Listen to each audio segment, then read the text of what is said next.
On the 4th of July 1973, Princess Anne sat in the front pew at the Guards' Chapel in London and watched the man she loved marry someone else. His name was Andrew Parker Bowles.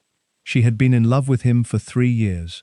He was Catholic, which meant he could never marry her, the heir to the throne's sister, a member of the Church of England.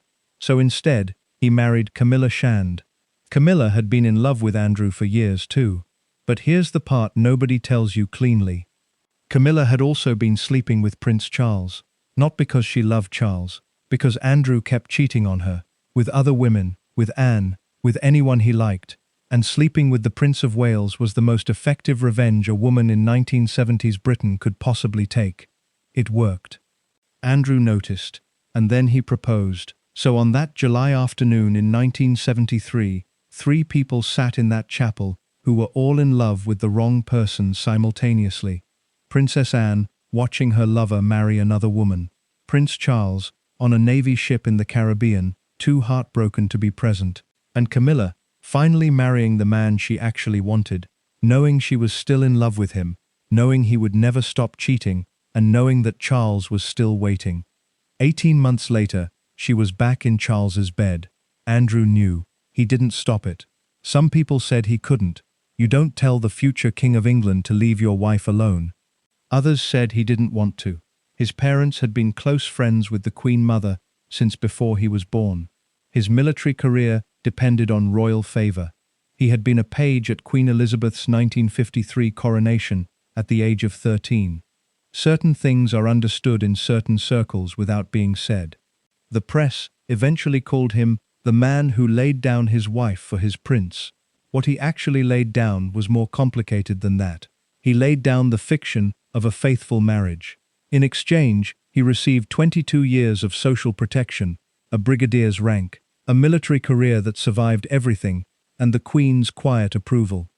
He laid down the pretense. He kept everything else. Camilla kept going back to Charles throughout the 1980s. Both were married. Both had children. Both understood that what they were doing was the arrangement, not the scandal. The scandal would only come later, when someone recorded the phone call. On December 17, 1989, a radio ham intercepted a phone conversation between Prince Charles and Camilla Parker Bowles. Both were still married to other people. The conversation lasted 11 minutes. In it, Charles told Camilla he would love to live inside her trousers. He said he wanted to be reincarnated as her tampon. The transcript sat unpublished for 4 years. When it finally appeared in 1993, it was one of the most embarrassing things ever printed about a member of the British royal family. The Queen reportedly called Camilla that wicked woman after several martinis. She said she wanted nothing to do with her.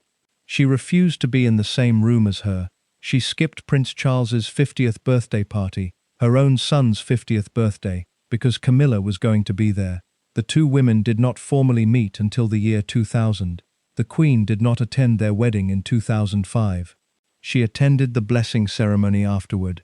There is a difference, and in the language of the royal family, the difference is everything. This account examines what Camilla's first marriage was actually hiding, not just the affair. Everyone eventually knew about the affair. What it was hiding was the specific structure of the arrangement. Who knew what? Who permitted what? What each person received in exchange for what they pretended not to know, and why the Queen, who had said she wanted nothing to do with that wicked woman, eventually stood in a church in Windsor and watched her become Queen of England.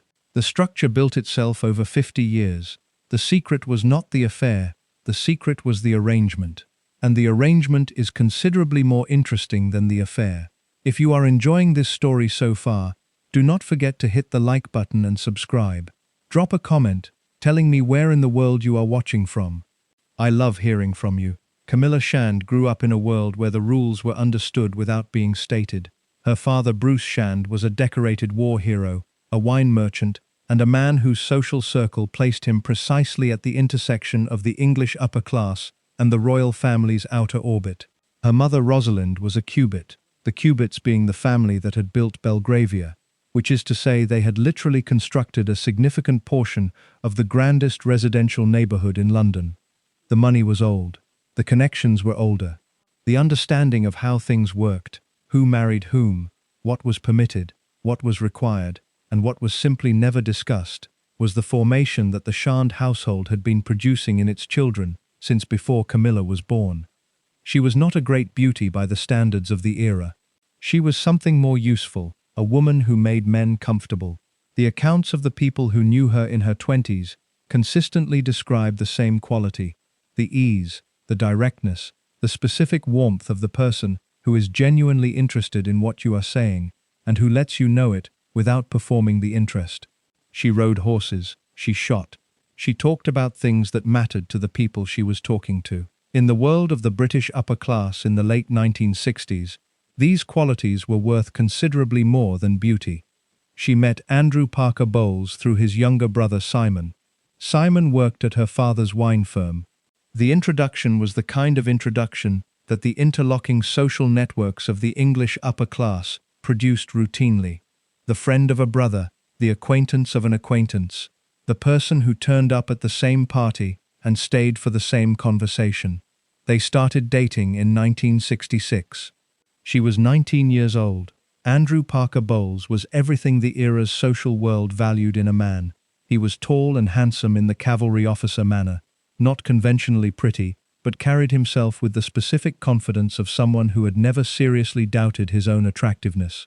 He had served as a page at Queen Elizabeth's coronation in 1953, at the age of 13, which established his family's proximity to the crown before he had done anything to earn it himself. His father, Derek, had been a close friend of the Queen Mother for years. The connection was inherited, natural, and, in the specific economy of the British social world, extremely valuable. He was also a Catholic. This was not, in 1966, a minor biographical detail. Under the Act of Settlement of 1701, a member of the royal family who married a Catholic forfeited their place in the succession. More practically, in the specific social world that Andrew inhabited, the Catholicism meant that certain doors were permanently closed to him. The most significant door was Princess Anne. But that comes later. First came Camilla. The relationship between Camilla and Andrew from 1966 to 1973 was the on-again, off-again relationship of two people who were genuinely attracted to each other and who had entirely different ideas about what the relationship was for. For Camilla, who was in love with him, genuinely, consistently, in the way that the biographers and the people who knew her at the time have consistently confirmed, it was the relationship she wanted to become the marriage. For Andrew, it was the relationship he enjoyed and was in no particular hurry to formalize. He was charming. He was also, by the accounts of the people who moved in his social world, comprehensively unfaithful. He is a cad, the royal biographer Penny Junor said years later. He was bonking other people, some of her friends. The bonking was not occasional or apologetic. It was simply how Andrew Parker Bowles operated in the world, with the specific confidence of the man who understands that his charm and his connections will absorb whatever consequences his behavior might otherwise produce. Camilla absorbed them. For 4 years, she absorbed them. Then Andrew started seeing Princess Anne. The specific moment when Princess Anne and Andrew Parker Bowles became romantically involved is placed by most accounts at Ascot Week in June 1970, which was the social occasion that the worlds of the British aristocracy and the royal family produced as the annual overlap of their respective social calendars. They were photographed together. They were seen together. The romance was real. Here is the thing that the romantic version of this story consistently glosses over. At the moment Andrew started seeing Anne, Camilla had already met Charles. She had met him in 1970. The introduction was made by Anne, which is one of the more extraordinary ironies in the entire story, and there are several. Anne introduced her boyfriend's girlfriend to her brother. Charles and Camilla met at a polo match. They began spending time together. And according to the biographer Sarah Bradford, the specific dynamic of what Camilla was doing with Charles at this point was not falling in love with the Prince of Wales. It was teaching Andrew Parker Bowles a lesson. Andrew was off with Princess Anne, Penny Junor said. So when she was introduced to Charles, she thought, I'll teach him a lesson. This is the detail that reframes everything that follows. The great love story of Charles and Camilla, the affair that destroyed a marriage, the relationship that the public eventually came to accept and then to crown. It began, by the most reliable accounts of the people who were closest to the situation, as a tactical maneuver. Camilla was using the future King of England to make a cavalry officer jealous. It worked. Andrew noticed. The on-again, off-again relationship went on again, and Charles, who had spent the year of 1970 falling genuinely in love with Camilla Shand, was left with something considerably more complicated than he understood. The specific quality of Charles's feelings for Camilla at this point in the story is the quality that the subsequent 50 years would confirm as genuine. He was, by every credible account of the period, deeply attached to her in a way that went well beyond the ordinary romantic attraction of a young man. She understood him. She did not perform an interest in the things that bored her. She did not manage her responses to him in the direction of the expected. She talked to him the way the people in his life rarely talked to him, directly, warmly, without the specific adjustment that proximity to royalty tends to produce in the people who are proximate to it. He loved her. She was fond of him. She was in love with Andrew. The distinction matters enormously, because the distinction organized everything that followed. Charles's attachment to Camilla was the attachment of the person whose feeling is the primary feeling. Camilla's attachment to Charles was the attachment of the person whose primary feeling was elsewhere, and who found in Charles the specific combination of the genuinely valued and the strategically useful. These are not incompatible. People contain multitudes, but they are different things, and the difference produced the specific character of the arrangement that the first marriage eventually formalized. In late 1972, Charles had to leave for Royal Navy service. He was going to the Caribbean. He and Camilla had been spending significant time together. The question of what happened next was the question that Charles understood one way and Camilla understood another. Charles understood it as the question of whether Camilla would wait. He was leaving, he would return, and he hoped she would be there when he returned. The people close to him at the time have described his expectation in those terms, not a formal proposal, but the assumption of a continuing attachment. Camilla understood it as the question of Andrew. Andrew was still available. Andrew was still the person she had been trying to marry for 6 years. And with Charles out of the country, the calculation shifted in Andrew's direction. The pressure was building on Andrew Parker Bowles to make a commitment. Charles's biographer Sally Bedell Smith wrote, "What produced the commitment was not romantic clarity. It was the mechanics of the English upper class's management of the public record." Andrew's father Derek and Camilla's father Bruce Shand published an engagement notice in the Times. The notice appeared before Andrew had formally proposed. His hand publicly forced, Andrew proposed to his girlfriend of nearly 7 years, Smith wrote. This is the engagement that produced the wedding. Not a decision freely made by two people who had concluded they wanted to spend their lives together. An announcement in a newspaper, a hand publicly forced, and a man who had spent 6 years declining to commit finally running out of available delay. She accepted. Of course she accepted. She had been waiting for this for 6 years. Charles was in the Caribbean when he heard. The accounts of his reaction describe a man who was devastated. He was sinking into a miserable funk on board his Navy ship, one account put it, as he processed the news that the woman he was in love with was marrying someone else. He was not invited to the wedding. He did not attend. He was on the other side of the world, on a naval vessel, reading a newspaper announcement that the woman whose attachment he had been relying on had formalized her attachment to someone else. The wedding took place on the 4th of July 1973 at the Guards Chapel in London. The Queen Mother attended. Princess Anne attended. The woman who had been in love with the groom until he called it off 3 months earlier to announce his engagement to the bride. Princess Margaret attended. The reception was held at St. James's Palace. Charles was not there. Princess Anne sat in the front pew and watched the ceremony with the specific expression of a woman who has decided that the expression she is producing is the expression that the occasion requires.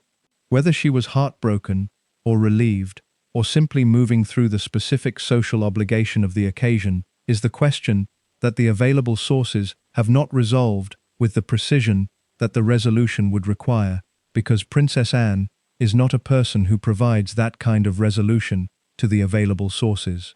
What the available sources have established is the specific geometry of the occasion. Andrew Parker Bowles had been in love with Princess Anne. Princess Anne had been in love with Andrew Parker Bowles. Camilla Shand had been in love with Andrew Parker Bowles. Charles had been in love with Camilla Shand. And all four of them were present at the wedding, three of them in the chapel, and one on a Navy ship in the Caribbean, in the specific configuration that the first marriage had produced from the triangle that had organized the preceding 3 years. The triangle did not resolve with the wedding. It simply formalized itself into a different shape. The marriage was the new shape. The question of what the marriage was actually covering, what it was hiding from the people who were not inside it, and what the people who were inside it had agreed without agreeing, is where the account properly begins. Because within 18 months of the wedding, Camilla was back in Charles's bed.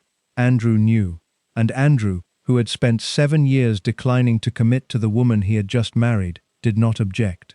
The honeymoon was in France. Andrew and Camilla Parker Bowles spent the first weeks of their marriage in the specific manner of newly married members of the English upper class, whose social world had organized the honeymoon as the occasion of the appropriate interval of the concentrated domestic proximity before the ordinary social calendar resumed. They returned to England. They moved into Middlewick House in Wiltshire, a property that established the domestic geography of the marriage in the form of the country house that the cavalry officer's income and the family connections had made available as the available form of the married life's domestic establishment. For approximately 18 months, the marriage looked like a marriage. This is not a cynical description of the period. The accounts of the people who knew the couple in the early years describe genuine domesticity, the horses, the country life, the specific pleasures of the world that both of them had grown up inside, and that the marriage had combined into the shared version of the life that the world produced. Camilla had wanted to marry Andrew for 7 years. She had finally married him. Whatever complications had organized the years before the wedding had happened, and the person she had wanted to marry was the person she was now married to. Andrew had a gift for enjoying himself. The marriage provided the occasion. He enjoyed it. Then he went back to his old habits. The old habits were the habits of the man who had been, by the accounts of everyone who moved in his social world, serially and unapologetically unfaithful, since long before the marriage had made the faithfulness theoretically relevant. He was a cad, Penny Junor said. He was bonking other people, some of her friends. The bonking had been the condition of the relationship since 1966. The wedding ring had not altered the condition. It had simply added the word infidelity to the behavior that had previously been merely inconsiderate. Camilla discovered this in the specific way that women in her social world discovered such things in the early 1970s, which was through the ambient social network of the connected and the gossipy and the people whose proximity to the relevant parties meant that the information traveled through the social world whether anyone intended it to travel or not. She knew. The knowledge was not a surprise. She had been watching Andrew behave this way since she was 19 years old. What she did next is the thing that the romantic version of this story consistently softens. She called Charles. Charles was available. He had not stopped loving her. He had spent the period of the engagement and the wedding in the specific misery of the person who has been in love with someone who has married someone else, and the misery had not resolved into the acceptance that the passage of time is supposed to produce when it is working correctly. He was the Prince of Wales. He had official duties and public engagements, and the specific demands of the position that the position made on the time of the person occupying it. He was also, underneath all of that, the man who had been in love with Camilla Shand since 1970, and who was now being told that she wanted to see him. He saw her. The resumption was not, by the accounts of the people who were close to the situation at the time, the guilty secret that the subsequent decades of the scandal's coverage have sometimes presented it as. The ITV documentary The Real Camilla, drawing on people close to both parties, described the specific dynamic with unusual directness. Andrew was away an awful lot, an insider told the program. Prince Charles was someone who was kind to her. She was unhappy that she was the betrayed woman. This was the real problem. That's what sent her back into the arms of Prince Charles. The unhappy that she was the betrayed woman is the sentence that requires the most careful attention, because it establishes the specific emotional logic of what happened. Camilla had married Andrew because she loved him. Andrew had continued sleeping with other women because that was what Andrew did.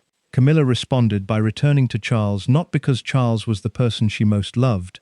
The evidence suggests she did not feel for Charles what she felt for Andrew, but because the humiliation of the betrayal required a response, and Charles was the response. The response had a specific quality in the context of the English upper class's social world of the early 1970s. Sleeping with the future King of England was not the response of the woman who had been defeated by her husband's infidelity. It was the response of the woman who had found a counterweight. The counterweight was the most significant counterweight available. Andrew could sleep with whoever he liked. Camilla was sleeping with the man who was going to be king.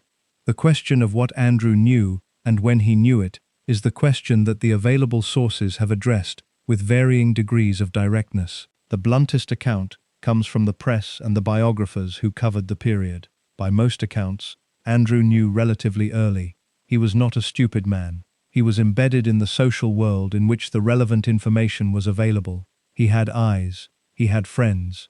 He had the specific social intelligence of someone who had grown up in the connected world that connected people grow up in. He knew, and he did not stop it. The question of why he did not stop it has produced several answers from the people who have examined the question. The most dramatic answer is the one that the press eventually codified in the formulation that followed him for years. He was the husband who laid down his wife for his prince.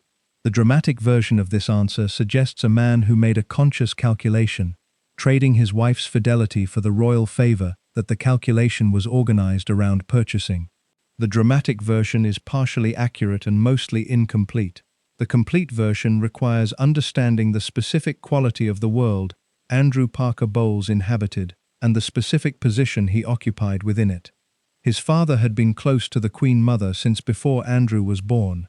He had served as a page at the coronation. His social world was the social world of the people whose proximity to the royal family was not the proximity of the fan or the aspirant, but the proximity of the inherited connection, the people who moved in the same world as the royals because they always had. In that world, certain understandings operated without being stated. One of the understandings was this: you do not create a scandal that embarrasses the heir to the throne. Andrew's wife was sleeping with the heir to the throne. The ways this situation could be managed were limited. He could confront Charles directly, which was not something that the culture of the world he inhabited made available as a realistic option. He could divorce Camilla, which would have produced the specific public scandal that the divorce of the Prince of Wales's lover would produce, and which would have reflected badly on everyone involved, including the royal family. He could simply decline to see what was in front of him and continue living his life. He chose the third option. The third option was not costless. It required the performance of the not seeing, the daily maintenance of the face of the man who does not know what everyone around him knows. It required the specific form of the upper-class British dignity that consists of never publicly acknowledging the things that would be undignified to acknowledge publicly. It required the stiff upper lip in the face of circumstances that would have caused most men to dispense with the lip entirely. Andrew had the lip. He maintained it for 22 years. What he received in exchange was the life. Not a destroyed life, the life. The military career continued. He rose to brigadier. He received a Queen's Commendation for bravery in Zimbabwe. His OBE came through. His social position remained intact, undamaged, in some respects enhanced by the specific aura of the man who is close to the center of power and who handles himself with dignity in difficult circumstances.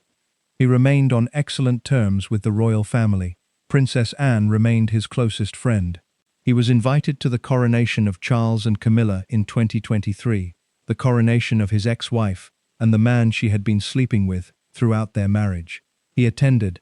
He was among the 2,000 guests. He sat in Westminster Abbey and watched two people he had known for most of his adult life, crowned King and Queen of England. This is the life that the not-seeing purchased. It is, by any honest accounting, a considerable life. The specific texture of what the arrangement meant in daily practice is the texture that the accounts of the period have assembled from the people who were inside it. Andrew was frequently absent. The military career required deployment, travel, the specific absences of the officer's life. Camilla was at Middlewick House with the children. Tom Parker Bowles was born on the 18th of December 1974. Charles was made his godfather. The man who was sleeping with the child's mother was made the child's godfather within the calendar year of the child's birth. This was understood to be a normal thing. Laura Lopes was born on the 1st of January 1978. She was Camilla and Andrew's second child. The family at Middlewick House continued to function as the family at Middlewick House. The horses and the country life and the social calendar and the children growing up in the specific environment that Camilla and Andrew's combined world had produced as the available environment. Underneath the surface, the arrangement was the arrangement. The arrangement had its own logic. Camilla loved Andrew and could not have him fully. She was fond of Charles and could not have him publicly. Andrew conducted his own affairs and found the arrangement more convenient than the alternative. Charles loved Camilla and took what was available rather than nothing. 4 people, 2 marriages eventually, 1 arrangement. The arrangement was not unique in the world they inhabited. The English upper class of the period was not unfamiliar with the management of the inconvenient through the mechanism of the politely averted gaze. What was unique was the scale. One of the parties to the arrangement was going to be king. That elevated the arrangement from the merely complicated to the specifically historic. The arrangement ran through the 1970s and into the 1980s. It survived Charles's marriage to Diana in 1981. Though survived is perhaps the wrong word, because it did not merely survive the Diana marriage. It continued operating alongside it, parallel to it, in the specific way that arrangements of this kind continue when the people inside them have decided that the continuation is the preferred option. What the Diana marriage did to the arrangement was not end it. It added a dimension. The dimension was a woman who had not agreed to the arrangement, and who had not been informed of the arrangement, and who had married a man who was conducting the arrangement in the sincere belief, which was the sincere belief that Charles appears to have held, that the marriage and the arrangement were 2 separate things that could be maintained simultaneously. Diana did not find them separable.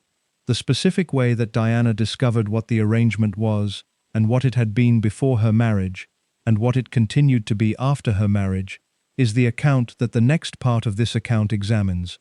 Because the discovery was the thing that converted the arrangement from the private accommodation of 4 people who understood the rules of their world into the public scandal that the world eventually received in the form of the 3 of us in this marriage speech in 1995 and the tampon conversation in 1993 and everything that followed. Diana Spencer was 19 years old when she married Charles in July 1981. She was 12 years younger than Camilla. She had met Charles properly in 1980 when he was 31 and she was 19, and the relationship that followed was the relationship of 2 people whose specific asymmetries, of age, of experience, of understanding of what the marriage was going to require, the subsequent years would make visible in ways that neither party had fully anticipated at the beginning. She was not naive. This is the thing the subsequent mythology about Diana has sometimes obscured. The image of the naive young woman, destroyed by forces she didn't understand, is the image that the mythology requires. But the person who existed underneath the mythology was considerably more perceptive than the mythology admits. She came from an aristocratic family. She understood the codes of the world she was entering. She was, by the accounts of the people who knew her before the marriage, sharp, funny, intuitive, and capable of reading a room with impressive accuracy. She was also, in the specific situation of her marriage to Charles, at a structural disadvantage that no amount of personal intelligence could fully compensate for. She was marrying into an arrangement she had not been told about. She suspected something before the wedding. The specific nature of Diana's pre-wedding suspicions has been established through multiple sources: the tapes she made for Andrew Morton's book, the Panorama interview, the accounts of her friends and staff. She found a bracelet. Charles had ordered a bracelet made for someone before the wedding, a gold bracelet with a blue enamel disc engraved with the initials G and F, which stood for Gladys and Fred, the private nicknames that Charles and Camilla used for each other. Diana found it. She confronted Charles. He told her the bracelet was a farewell gift. He was saying goodbye to an old friend. She did not entirely believe him.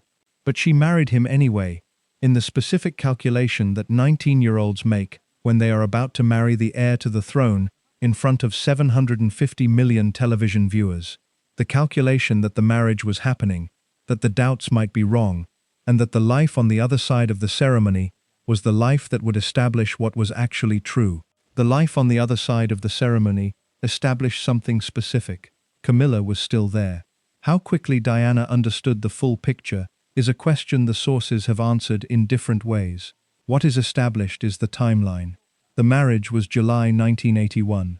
The honeymoon was on the royal yacht Britannia, followed by Balmoral. On the honeymoon, Diana found Camilla's photograph in Charles's diary. On the honeymoon, Charles was wearing cufflinks that were a gift from Camilla, 2 interlocked Cs. Diana noticed the cufflinks and asked about them. Charles explained them. This was the honeymoon. The marriage that followed was the marriage of a man who had not resolved his feelings for the woman he had been in love with since 1970, and a woman who had not been told that the unresolved feelings were the structural condition of the marriage she had entered. Diana experienced the condition as a personal failure, as evidence that she was insufficient, that she was not enough, that the inadequacy was hers. This was the wrong reading of the situation. The situation was not about her inadequacy. It was about an arrangement that had been running for a decade before she arrived. Charles's authorized biographer Jonathan Dimbleby established in his 1994 biography that Charles had resumed his relationship with Camilla in 1986, 5 years into the marriage. William was 4, Harry was 2. The marriage had been producing its required public product, the heir and the spare, as the phrase went, and simultaneously the private arrangement had resumed in the form that it had been in before the marriage had interrupted it. The 1986 resumption is the biographical fact that the authorized biography established.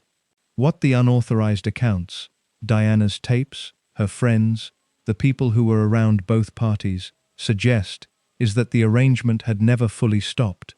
The 1986 date may represent the resumption of the explicit, regular contact, rather than the beginning of a relationship that had been entirely dormant since 1981. Diana knew. The specific quality of her knowing changed over time, from suspicion to evidence to confrontation, to the specific settled despair of someone who knows something and has been told they are wrong to know it. She confronted Camilla in 1989. The confrontation took place at a birthday party for Camilla's sister Annabel at her house in Warwickshire. This is one of the most documented private moments in the history of the royal family. Diana described it in detail on the tapes she made for Andrew Morton. The Panorama interview referenced it. Multiple biographies have assembled the accounts of the people who were present in the house that night, if not in the specific room where the conversation happened. Diana had been watching Charles spend the evening with Camilla. At some point, she went to find Camilla. She went downstairs. She found Camilla with 2 other people, Charles's protection officer and another man. She asked to speak to Camilla alone. The 2 others left. Then Diana spoke. "I know exactly what is going on between you and Charles," she said, "and I just want you to know that." Camilla's response was the response of the person who had been managing this situation for 18 years and who was not going to be destabilized by the direct statement of what had been the open secret of both their social worlds for most of that time. She said, "You've got everything you ever wanted. You've got all the men in the world fall in love with you, and you've got 2 beautiful children. What more do you want?" Diana said, "I want my husband." Then she said something else. She said, "I'm sorry I'm in the way, and it must be hell for both of you, but I do know what's going on. Don't treat me like an idiot." The exchange was over in minutes. Camilla went back upstairs. Diana went home shortly afterward. Charles apparently did not know the conversation had taken place until later.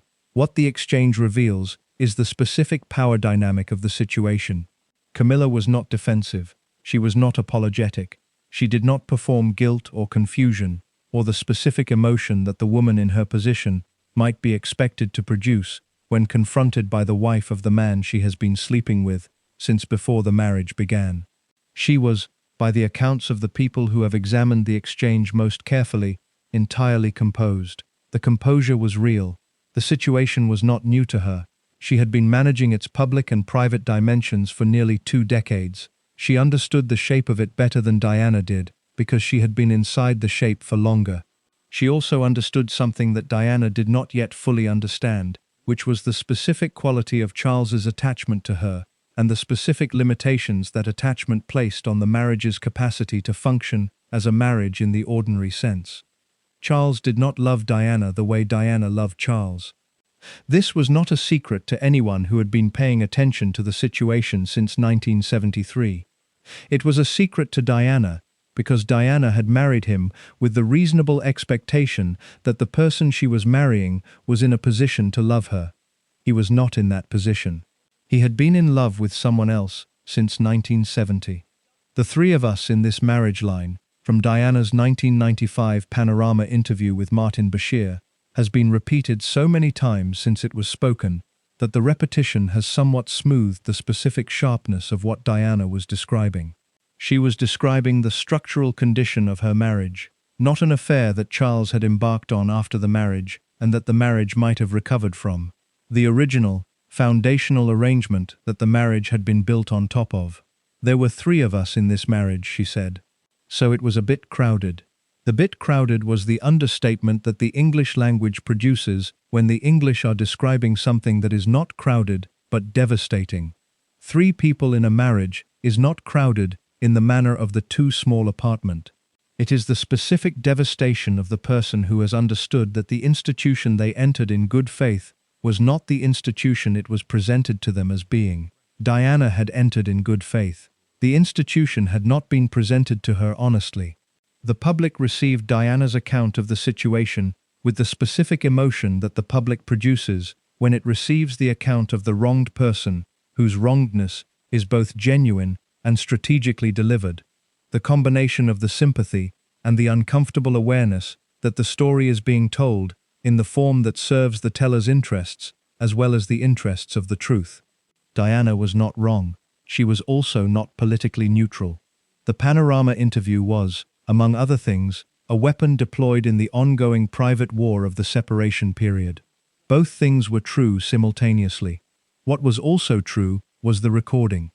The recording changed everything, not because it revealed anything that the people inside the situation did not already know, but because it revealed it to the people outside the situation in a form that could not be managed, explained, or subjected to the palace's usual mechanisms of the controlled account and the considered statement. The recording was the Tampon Gate call. On the 17th of December 1989, Charles and Camilla spoke on the phone for 11 minutes. They were both still married to other people. The conversation was intercepted by a radio ham. The specific technology of the era made this possible in a way that would not be possible now, and the recording sat with various parties for 4 years before the full transcript was published in a British tabloid in January 1993. The transcript established several things.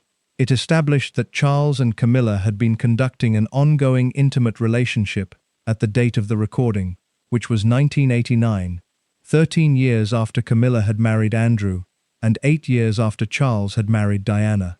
It established the specific register of their intimacy, the private nicknames, the easy domestic rhythm of the conversation, the quality of the connection between two people who have been in each other's lives for 2 decades and who are entirely comfortable in the territory of the other person, and it established the specific moment that has followed Charles and Camilla ever since, which was Charles saying that he would love to be reincarnated as Camilla's tampon.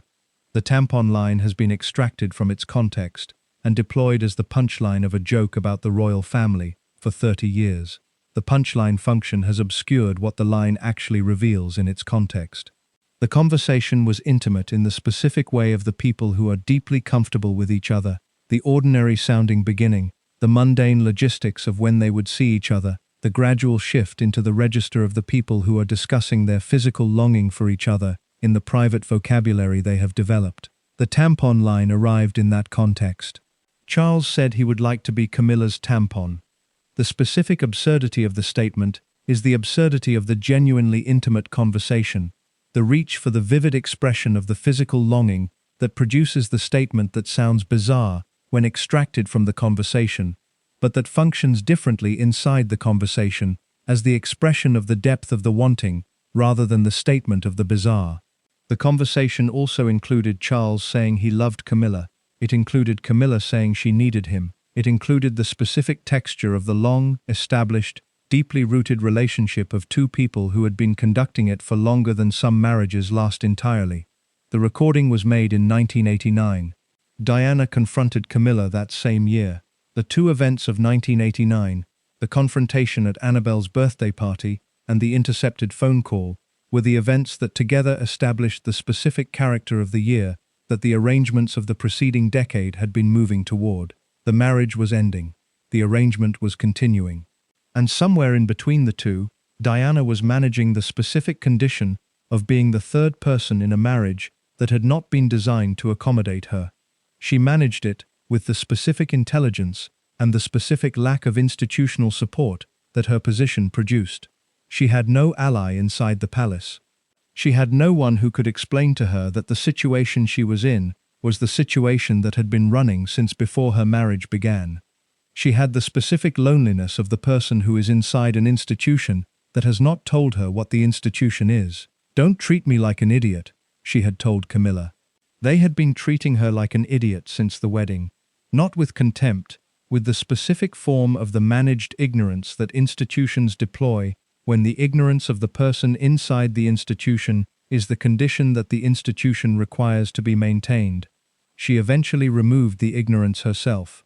The tapes, the mourned book, the panorama interview. Diana produced the account of her own experience with the specific directness of the person who has decided that the managed ignorance is the thing she is no longer willing to maintain. The account she produced ended her marriage. It also, though this would not be apparent for several years, ended the cover. In June 1992, Andrew Morton published Diana, Her True Story. The book had been produced from the tapes that Diana had secretly recorded at Kensington Palace over the preceding year, answering Morton's questions into a recorder and smuggling the tapes out to him through a trusted intermediary. She had not told the palace. She had not told Charles. She had not told anyone whose knowledge of the project would have produced the institutional response that the institutional management of the palace would have produced, which was the response of the prevention. The book was the prevention's failure. Diana, Her True Story, established in print, for the reading public of Britain and the world, the specific interior account of the marriage that the institutional management had been preventing from becoming the public account for 11 years. The eating disorders, the self-harm, the loneliness. The three of us, the awareness of the arrangement, the specific quality of the emotional life of the woman who had been married to the future King of England and who had not been in the same institution as the person who was married to her. The palace's initial response was the denial. Diana was not the source, the official position maintained. The tapes eventually proved otherwise. The palace then moved to the separation. On the 9th of November 1992, Prime Minister John Major stood up in the House of Commons and announced that the Prince and Princess of Wales had decided to separate. The announcement was careful in the specific way that official announcements of royal separations are careful. It emphasized that the separation had no constitutional implications, that the Princess of Wales would retain her title, that both parties intended to continue performing their public duties.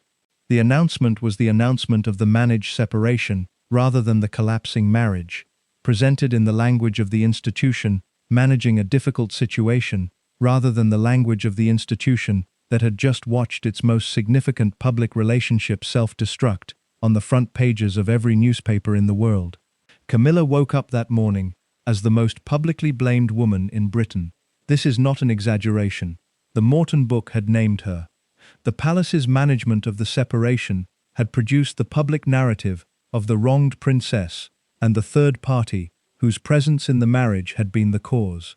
Diana's extraordinary personal charisma and her instinctive understanding of the public's emotional language had produced in the public the specific response of the person who is entirely on one side of a story whose other side has not yet been heard.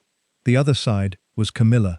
The public had heard of Camilla. The public had decided about Camilla. Camilla was the woman who had destroyed the fairy tale. She was the woman who had kept her hooks in Charles throughout the marriage. She was, in the specific tabloid vocabulary of the early 1990s, the Rottweiler. The name came from what James Hewitt, Diana's own lover, which the coverage noted with considerably less moral fury than it noted Camilla's involvement. apparently called her the Rottweiler. In Britain in 1992, this was a common reference point in tabloid speak for Camilla Parker Bowles. She withdrew from public life. There was nothing else to do. The withdrawal was not organized or announced. It was the withdrawal of the person who understands that the only available response to the level of public hostility that has been directed at her is the temporary disappearance, not a permanent one, not a strategic one, simply the cessation of the public presence that the hostility was organized around targeting. Then came January 1993. The Tampongate transcript was published in the tabloid press on the 13th of January 1993. The specific newspaper was the Daily Mirror. The full 11-minute transcript of the December 1989 phone call between Charles and Camilla was printed in its entirety, including the portion about the tampon and the portion about living inside her trousers, and the portions that established, beyond any possibility of the managed denial, that the relationship had been ongoing throughout Charles's marriage to Diana. The response to the publication was the response that the publication of this specific transcript produced in the British press and public of January 1993, which was a response whose combination of the mockery and the moral fury and the genuinely unprecedented quality of the intimate detail was unlike anything the coverage of the royal family had previously produced. Charles had said he wanted to be a tampon. This was now public information. The palace said nothing. There was nothing the palace could usefully say. The transcript existed. It had been published. The words were in print. The management of the managed account was not available when the account to be managed was 11 minutes of intercepted intimate conversation that the press had in its possession and had chosen to publish in full. Camilla had been hiding from the Rottweiler coverage since November 1992. She was now hiding from the Tampongate coverage too. The two had arrived within 2 months of each other and had together established, in the public record, a specific picture of who she was and what she had been doing and for how long she had been doing it. The picture was not entirely inaccurate. The picture was also missing the context that would have made it less than entirely sympathetic toward Diana and more complicated in the direction of the arrangement that all parties had been conducting, rather than the simple story of the predatory woman who had destroyed the marriage of the innocent princess. But the context was not available in the form that the tabloid press was organized around making available to the public, and the public was not in a particularly receptive mood for the context in January 1993. The Camilla and Andrew separation was announced at the end of 1993. They had been living separately, by the accounts of the period, since earlier that year. The separation was announced in the language of the mutual agreement. They had always followed rather different interests, and in recent years they had led completely separate lives. The divorce followed in March 1995. The divorce was the divorce of a marriage that had been the cover for the arrangement for 22 years. The cover was no longer useful. Both parties to the arrangement had already been publicly identified as the parties to the arrangement. The cover had been blown by the Morton book and the Tampongate transcript and the separation announcement and 2 years of the tabloid coverage that had established the arrangement's existence in the public record in more detail than the arrangement had ever been documented during the years of its operation. Andrew Parker Bowles moved out. Within a year, he had married Rosemary Pittman, a woman he had known for years. The marriage was the marriage of a man who had spent 22 years maintaining the performance of the not seeing and who was now free to dispense with the performance in the form that the dispensing required, which was the form of the direct remarriage to the available person. He married Rosemary in 1996. They were together until her death from cancer in 2010. Camilla remained in a kind of limbo. The limbo was the specific condition of the woman who was no longer Andrew's wife, and who was not yet anything publicly acknowledged in relation to Charles, and who was living through the period in which the public's hostility toward her was at its maximum intensity, while the available mechanisms for the management of the hostility were at their minimum availability. She could not go public with Charles. The public was not ready. The Queen was not ready. Nobody was ready. The Queen had specifically declined to be in the same room as her since the separation. The Queen had reportedly called her that wicked woman after several martinis and said she wanted nothing to do with her. Charles presented the idea of welcoming Camilla into the royal family to the Queen. after Diana's death. The Queen's response, as documented in Tom Bower's biography Rebel Prince, was to call Camilla that wicked woman and say she wanted nothing to do with her. Charles delivered this message to Camilla in a tearful phone call. The Queen would not condone his adultery, Bower wrote, nor forgive Camilla for not leaving Charles alone to allow his marriage to recover. This was the position of the sovereign of the United Kingdom. Not merely a mother disapproving of her son's girlfriend, the sovereign's specific assessment, delivered in the specific emotional register of the after several martinis, of the woman her son had been in love with since 1970. Then Diana died. On the 31st of August 1997, Diana was killed in a car crash in the Pont de l'Alma tunnel in Paris. She was 36 years old. The car had been traveling at high speed while being pursued by photographers.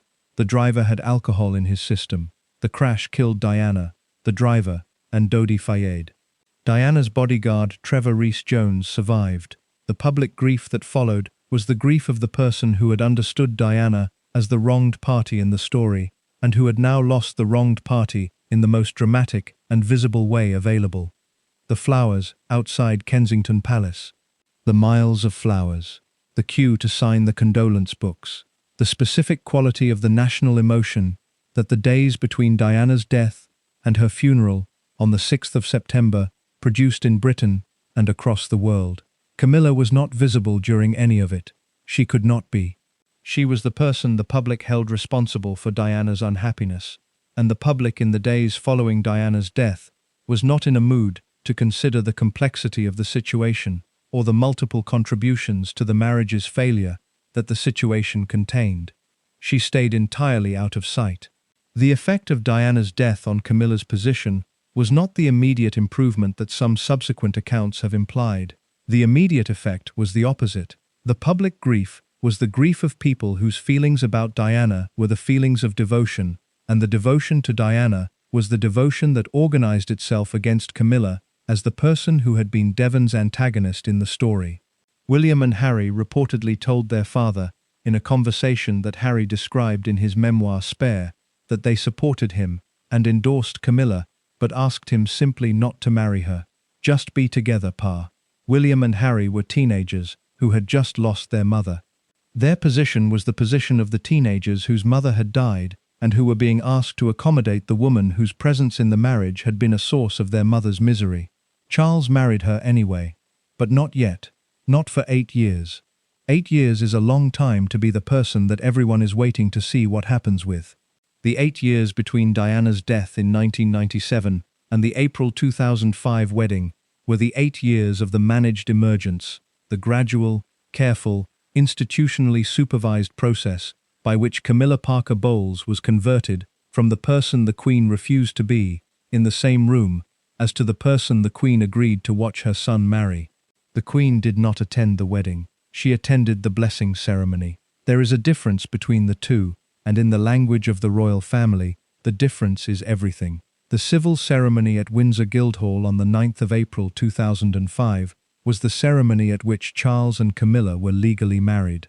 The Queen was not at Windsor Guildhall. She was at Windsor Castle. She attended the blessing ceremony at St. George's Chapel afterward, the ceremony that the Church of England conducted to bless the marriage that the civil registry had produced. Attending the blessing and not the wedding was the Queen's specific statement about the marriage in the form that the statement takes when the statement is made through the presence or absence at the occasion rather than through words. The statement was, "I accept this. I do not endorse it." The distinction was the Queen's. The Queen was the sovereign. The sovereign's distinctions were the distinctions that the institution produced as the institutional position. And in February 2022, 3 years before her death, the Queen issued a statement saying it was her sincere wish that Camilla would be known as Queen Consort when Charles ascended the throne. From that wicked woman to Queen Consort, 25 years, one institution, one carefully managed journey from the refused room to the throne. The journey is what the remaining parts of this account examine.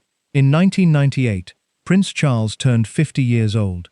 His friends threw him a party at Highgrove, his country house in Gloucestershire. Camilla was there. The Queen was invited. The Queen did not come. her own son's 50th birthday. She skipped it because Camilla was going to be there. Charles was reportedly extremely upset. The palace managed the non-attendance with the specific language of the prior engagement and the other commitment. The public received the explanation with the specific skepticism of people who understood perfectly well what the non-attendance meant, because the non-attendance was the Queen's most legible available statement about the situation, and the statement was not ambiguous. The statement was, "I will not be in the same room as that woman." The 50th birthday was 2 years after Diana's death. The public grief for Diana was still the organizing context of the monarchy's relationship to its own image. The Queen's non-attendance at Charles's party was the Queen's reading of that context, the assessment of the sovereign who had spent 46 years on the throne and who understood that the institution's survival required the institution to be seen to share the public's feelings about the situation, rather than to be seen to have moved on from the situation in a direction that the public had not yet moved. The public had not yet moved. Diana had been dead for 2 years. The flowers had barely composted. Camilla Parker Bowles at the 50th birthday party of the King-in-Waiting was not, in 1998, a thing that the Queen was prepared to be photographed endorsing. She calculated. She had always calculated. The calculation was the specific skill of the person who had spent 46 years managing the institution's public image through the mechanism of the presence or absence at the occasion, who attended, who didn't, who was included, who was not, and what each decision communicated to the watching world without requiring a statement to be issued. The calculation in 1998 was not yet. The calculation in 2000 was different. The shift happened at a birthday party, not Charles's birthday, the birthday of King Constantine of Greece, the exiled Greek monarch who had been Charles's close friend since childhood, who was turning 60 and who was celebrating at Highgrove. The Queen agreed to attend. Camilla would also be there. It was the first time they had been in the same room. They did not sit at the same table. They were not formally introduced, or rather, the accounts of the evening vary on whether there was a brief introduction or simply an acknowledged presence in the same space.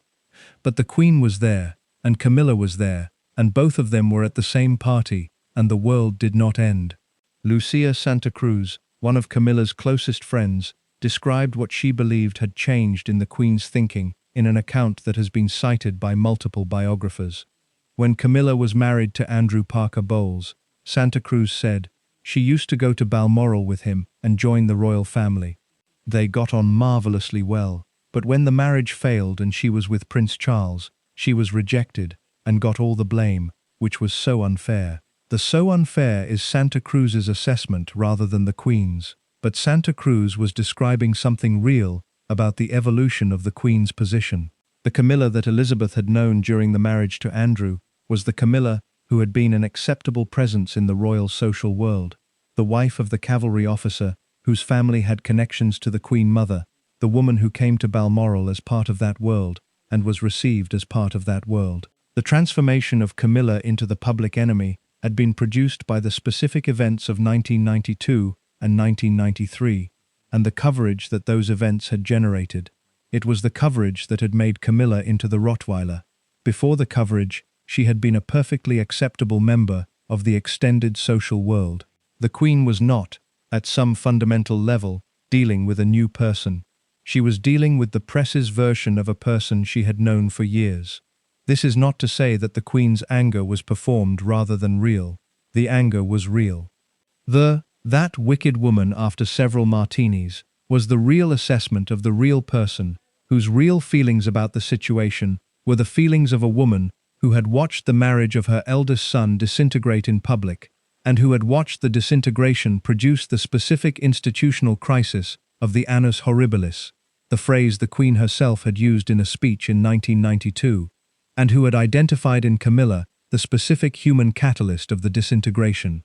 The anger was real. The calculation was also real, and the calculation, over the years between 1998 and 2005, was producing a different conclusion. The calculation required the Queen to weigh several things simultaneously.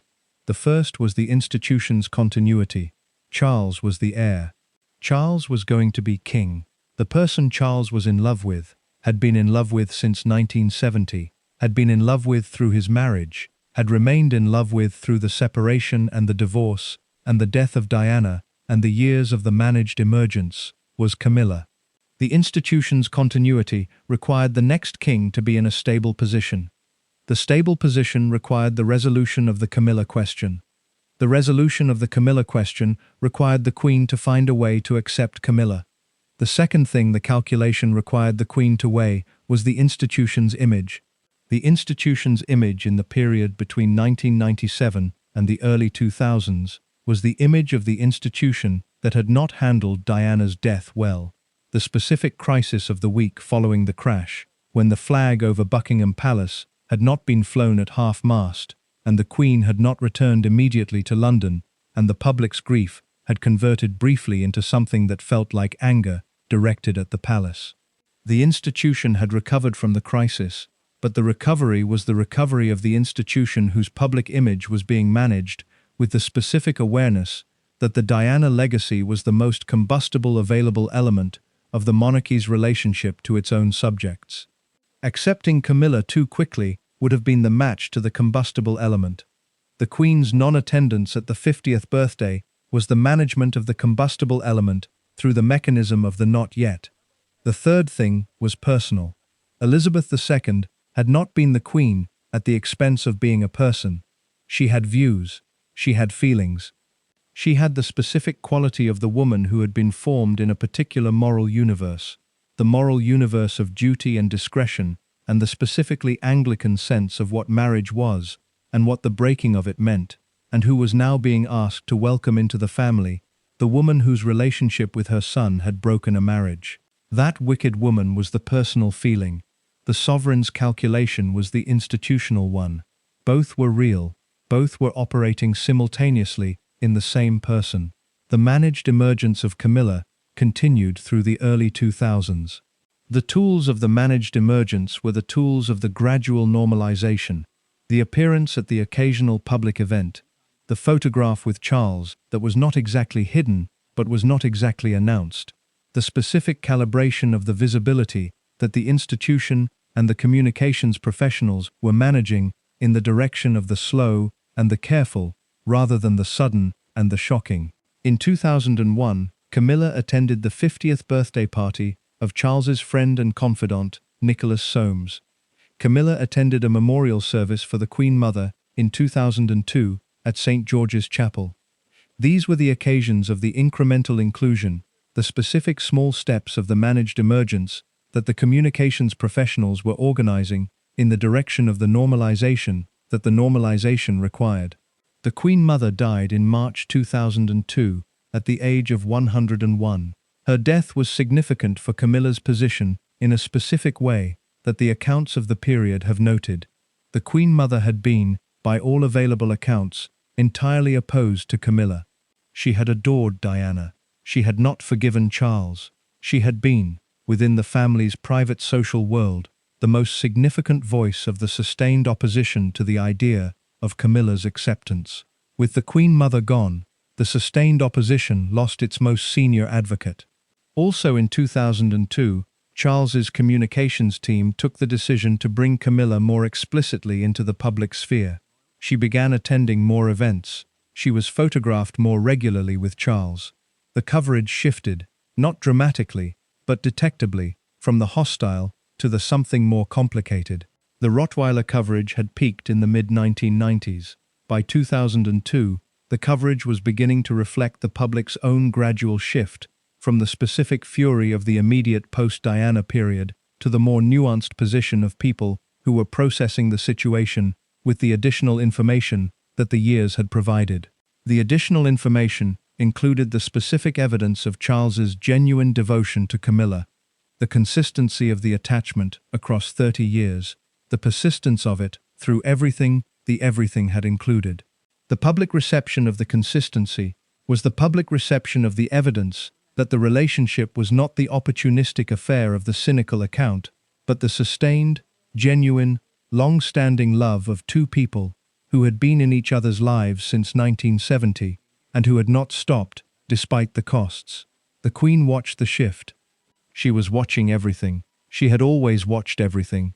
46 years, then 50, then 52, of watching the country's relationship to the institution that it was her life's work to maintain. She understood how shifts worked. She understood the difference between the shift that had gone far enough and the shift that required more time. By 2003, Charles and Camilla moved into Clarence House together. This was the former residence of the Queen Mother, and the choice of the residence was itself a specific statement. The home of the most senior opponent of the relationship was now the home of the relationship. The engagement was announced in February 2005. The wedding was April 9, 2005. The Queen did not attend the civil ceremony. She attended the blessing. The distinction was the statement, "I accept this. I do not endorse it entirely. I am present at the religious occasion and absent from the legal one. The presence and the absence together are my position." Then came February 2022. The Queen was 95 years old. She had been on the throne for 70 years. She issued a statement on the eve of the Platinum Jubilee. It was her sincere wish, the statement said, that when the time came, Camilla would be known as Queen Consort. From that wicked woman, after several martinis, to Queen Consort. The distance between the two positions was 25 years. It was also the distance between the institution's survival and the institution's sentiment. The sentiment had been that wicked woman.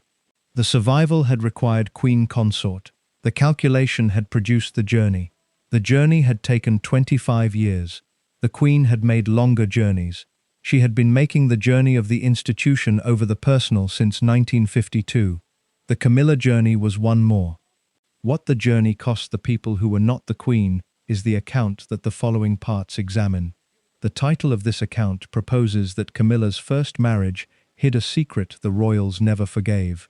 The preceding 5 parts have assembled the evidence of what the first marriage hid. The assembly has produced the picture of the arrangement, the specific structure of 4 people managing 2 marriages and 1 long-standing relationship through the mechanism of the politely averted gaze and the institutionally convenient silence. But the title also says, "Never forgave." And the never forgave is the part that requires careful examination, because the never forgave is not entirely accurate as a description of what happened, and the ways in which it is not entirely accurate are more interesting than the ways in which it is. The Queen forgave. Eventually. It took 25 years, and it required the institution's survival to outweigh the personal sentiment, but the February 2022 statement about the Queen Consort was the forgiveness in the institutional form, not the personal warmth of the person who has processed the grievance and released it, but the sovereign's acceptance that the institution required the acceptance that the sentiment had been declining to produce.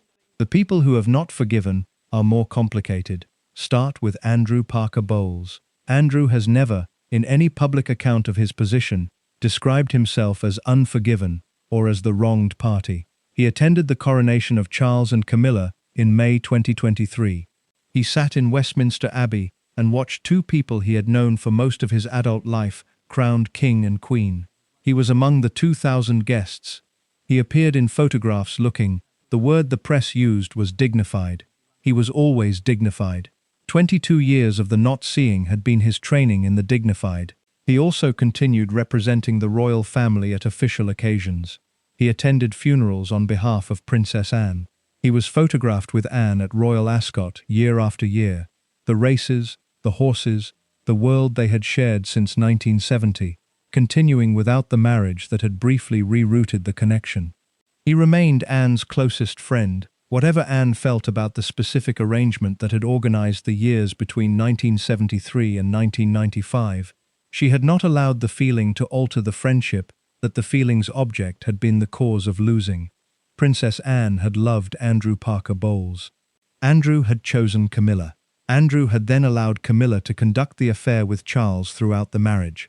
Anne had watched all of this from the specific position of the person whose romantic loss had been the first link in the chain that produced the arrangement.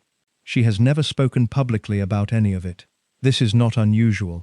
Princess Anne does not speak publicly about things she has decided she will not speak publicly about, and the list of those things is long and has never been made available for public inspection. What the biographical record has established is that the friendship between Anne and Andrew has been one of the most sustained and most visible close friendships in the royal family's social world for 50 years. They are still photographed together. They still attend the same events. The connection has outlasted the romance, the marriage, the arrangement, the divorce, the remarriage, the second wife's death, and now the coronation of the woman who married the man Anne was in love with. Whatever Anne never forgave, she did not allow the not forgiving to alter the friendship. The Diana question is different. Diana is dead. She cannot forgive or not forgive. What she left behind was the specific public account of her own experience that the Morton tapes and the Panorama interview and the accounts of the people closest to her have preserved as the record of what it was like to be the third person in the arrangement without being told that the arrangement existed. The Diana account is the account that the royals have been managing ever since 1997. Managing in the sense of neither fully endorsing nor fully refuting. William and Harry both loved their mother. Both have processed the arrangement's legacy in different ways, and the different ways have produced different public positions on Camilla. William told his father he supported him and endorsed Camilla, but asked him not to marry her. That account comes from Harry's memoir Spare, and it represents the position of the son who has lost his mother and who is managing the accommodation of the person whose presence in the marriage had been a source of his mother's suffering. "We support you," we said. "We endorse Camilla," we said. "Just please don't marry her. Just be together, Pa." Charles married her anyway. William has since, by all available accounts, reached a working accommodation with Camilla. The accommodation is the accommodation of the adult who has processed the situation and has decided that the working relationship is the available position and the position worth maintaining. Whether the accommodation contains warmth or simply management is a question the public record cannot answer, because William does not provide that kind of access to the public record. Harry's position has been different. In Spare, published in January 2023, Harry described Camilla as dangerous. He described the briefings he believed were being made to the press from Camilla's side, the specific way in which, he alleged, Camilla's rehabilitation was being managed through the leaking of information that served her image at the cost of others in the family. He described a stepmother he didn't fully trust. He also described, and this is the part of Spare that directly addresses the question of what was hidden and never forgiven, the specific experience of growing up inside a family that had the arrangement as its foundational structure and that had never fully reckoned with what the arrangement had produced. The arrangement had produced, most specifically, Tom Parker Bowles. Tom is Camilla and Andrew's son. He was born on the 18th of December 1974. Charles is his godfather. Charles is now also his stepfather. The same man who was sleeping with Tom's mother during Tom's childhood, who was conducting the arrangement that organized the first marriage's hidden reality, was the man chosen to be Tom's godfather in the year of Tom's birth. This was understood to be normal.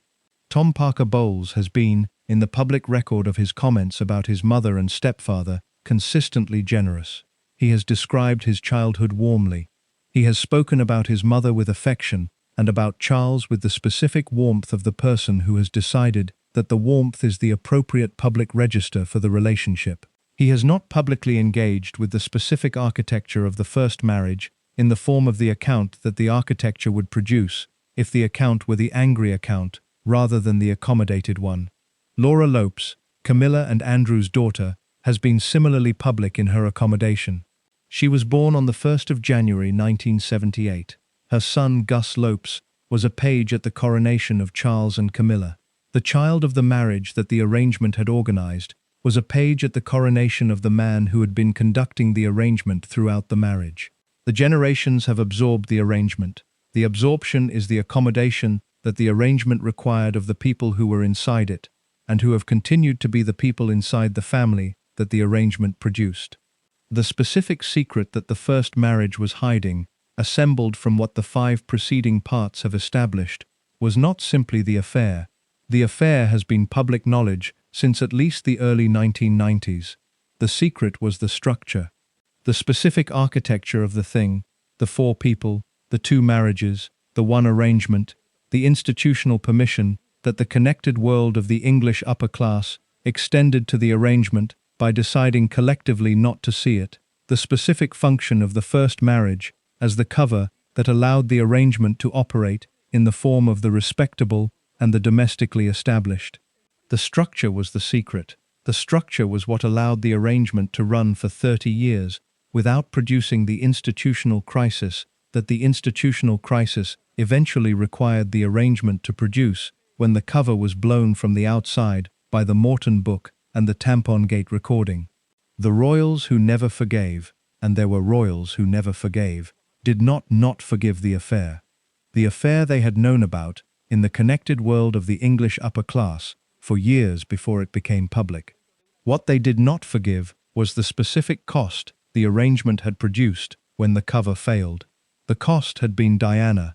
The cost had been the Panorama interview and the Morton book and the Tampongate recording and the specific institutional crisis of the early 1990s. The cost had been the public's grief in 1997 and the flag that wasn't lowered and the Queen's week of absence from London and the annus horribilis and the specific damage to the institution's relationship to its public that the arrangement's exposure had produced. The institution had been managing the cost ever since. The Queen had been managing it through the calculation of the 25 years. Charles had been managing it through the managed emergence and the blessing, instead of the wedding, and the eventually allowing himself to marry the person he had been in love with since 1970. William had been managing it through the working accommodation. Harry had been managing it through the spare account of the dangerous stepmother and the family that had not reckoned honestly with what the arrangement had produced. The thing that had never been fully forgiven was not a person. It was the cost, the specific cost of the arrangement's failure to remain hidden. The cover had held for 20 years. When it stopped holding in the most public and most damaging way available. The institution had been paying the cost of the public failure of the cover ever since. If you're enjoying this story so far, don't forget to hit the like button and subscribe. Drop a comment and tell me where in the world you're watching from. I genuinely love hearing from you, and it means more than you know. The cover had been Camilla's first marriage. The first marriage had held the arrangement in the form of the respectable and the domestic. When the first marriage ended, the arrangement became public. The public arrangement was the arrangement that the institution spent 25 years managing toward the Queen Consort. The Queen Consort was the institution's resolution of what the first marriage had been hiding for 22 years. The resolution is not the same as the forgiveness. The rehabilitation of Camilla Parker Bowles is one of the most successful image management operations in the history of the British royal family. This is not a cynical description. It is a specific statement of what happened between 1997 and 2023. The movement of a person from the most publicly reviled woman in Britain to the Queen of England, conducted through the specific mechanisms of the palace's communications operation and the public's own capacity to accommodate complexity over time. The starting point was the Rottweiler. That was 1993. The ending point was the coronation on the 6th of May 2023, when Camilla Parker Bowles was crowned Queen in Westminster Abbey by the Archbishop of Canterbury, while the crowd outside cheered. 23 years from Rottweiler to crown. 23 years is faster than it sounds, given what had to be undone. The first mechanism of the rehabilitation was invisibility. This is counterintuitive but accurate. Between 1993 and 1999, Camilla's rehabilitation proceeded most effectively during the periods when she was least visible. The visibility had been the problem. The photographs of her with Charles had been the fuel for the Rottweiler coverage. The invisibility allowed the coverage to find other subjects and the public's specific fury to find something else to organize around. She was not entirely invisible. She was appearing at carefully chosen occasions, but the appearances were chosen with the specific care of the communications operation that has understood that less is more when the subject of the image management is the image that the maximum visibility has been producing. The second mechanism was the charity work. This sounds cynical stated plainly, but it is the mechanism that all successful royal image rehabilitations deploy, for the specific reason that it is effective rather than for any other reason. Camilla chose her causes with intelligence. The National Osteoporosis Society, the Reading Room, her literacy charity.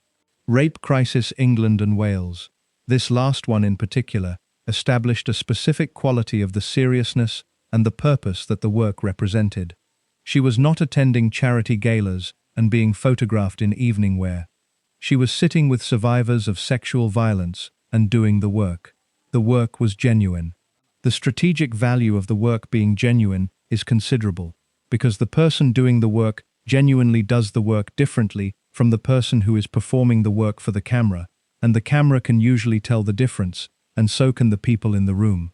The rape crisis work specifically transformed a dimension of the public's reception of Camilla, the woman who had been the homewrecker, the Rottweiler, the person who had betrayed a princess. This woman was now sitting with women who had survived the worst experiences available to be survived, and was doing so, not occasionally, but consistently, not for the photograph, but for the work. The coverage of this work was the coverage that began to produce the something more complicated, that replaced the straightforward hostility. The third mechanism was the title. When Charles and Camilla married in April 2005, Camilla became the Duchess of Cornwall. She did not become the Princess of Wales. This was the deliberate decision of the palace's communications operation, and the deliberateness was the deliberateness of the people who understood that Princess of Wales was Diana's title, and that attaching Diana's title to Camilla was the specific act that would most efficiently reignite the specific public feeling that the preceding 8 years had been working to allow to diminish.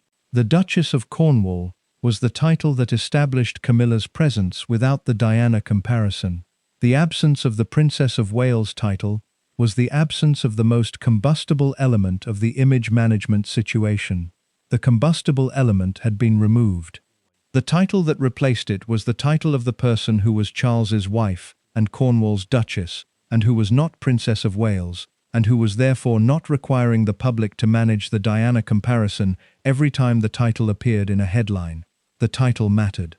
Titles are the specific instruments of the palace's management of its members' public identities. The choice of the Duchess of Cornwall was the choice of the instrument that would produce the minimum available comparison to the maximum available source of public feeling. The fourth mechanism was time. Time is not a palace communications strategy, it is simply time. But time does what time does, which is that it moves the people who are most affected by the specific events into the positions of the people who are processing the events, rather than experiencing them in the raw form. The public that had watched Diana's coffin travel through London in September 1997 was not the same public by 2005. Some of them had died, more of them had continued living. The living had continued experiencing the specific ongoing experience of life, which produces, in most people, the capacity to accommodate the complexity that the raw experience resists. By 2005, the public was ready for the accommodation, not the enthusiasm, not yet, and for some people, not ever, but the accommodation. The wedding took place on the 9th of April 2005 at Windsor Guildhall. It had originally been scheduled for the 8th of April, but was moved because the Pope died on the 2nd of April, and the funeral was scheduled for the 8th, and Charles was attending the funeral. The rescheduling produced a specific moment of dark comedy in the coverage of the event, the wedding postponed for the Pope. It was the kind of detail that the tabloid press received with the specific pleasure of the detail that writes itself. The Queen did not attend the civil ceremony. She attended the blessing at St. George's Chapel afterward. She had also hosted a reception for the couple at Windsor Castle before the civil ceremony. The hosting of the pre-ceremony reception and the attendance at the blessing, but not the civil ceremony, was the Queen's specific calibration of the endorsement that was not the full endorsement, the presence that was not the presence at the legal act itself. The coverage of the day was not hostile. It was something closer to the bemused, the coverage of the country watching an event whose backstory everyone knew and whose emotional complexity everyone was managing in their own way. Charles was 56 years old. Camilla was 57. They had been in love, in the specific arrangement that the arrangement required, since 1970. They were finally married. The coverage received this with the mixture of the romantic and the wry that the British press produces when the story has been long enough in the telling that the ending arrives and the country has processed most of its feelings about it already. The approval ratings came, slowly. The polling on Camilla's public approval through the 2000s and into the 2010s tracked a gradual upward movement. Not linear, not without setbacks, but consistently moving in the direction of the improved. The specific causes contributed. The specific absences of controversy contributed. No Tampongate, no Morton book, no Diana confrontation. The passage of time contributed. The specific quality of Charles's obvious devotion to her contributed. Because 30 years of consistent devotion in the face of considerable public hostility is the kind of evidence that the public eventually receives as evidence of the genuine. By the time of the Queen's death in September 2022, Camilla was Camilla, not the Duchess of Cornwall, not the Princess of Wales that she had never been, not the Rottweiler of 1993, Camilla, the woman who had been in Charles's life since 1970, the woman whose position had been the source of the monarchy's most damaging period and whose acceptance had required the institution's longest-managed rehabilitation, Camilla. The February 2022 statement from the Queen had been the formal signal. Her sincere wish was that Camilla would be known as Queen Consort. The word sincere was doing specific work in that sentence. It was the sovereign's signal that the position was not the grudging acceptance of the inevitable, but the genuine wish of the person who had processed the situation and had arrived at the wish. Whether the sincere was sincere is the question that only the Queen could have answered, and that the Queen did not answer before her death in September. Then came the 6th of May 2023, the coronation of Charles III and Camilla at Westminster Abbey, the Archbishop of Canterbury, the crowns, the ceremony that had not been updated significantly since the coronation of 1953. The 2,000 guests, including Andrew Parker Bowles, who had been Camilla's first husband and whose first marriage to her had been the cover for the arrangement, and whose 22 years of the not seeing had been the specific cost he had paid for the life the arrangement had allowed him to continue living. He was there. He watched.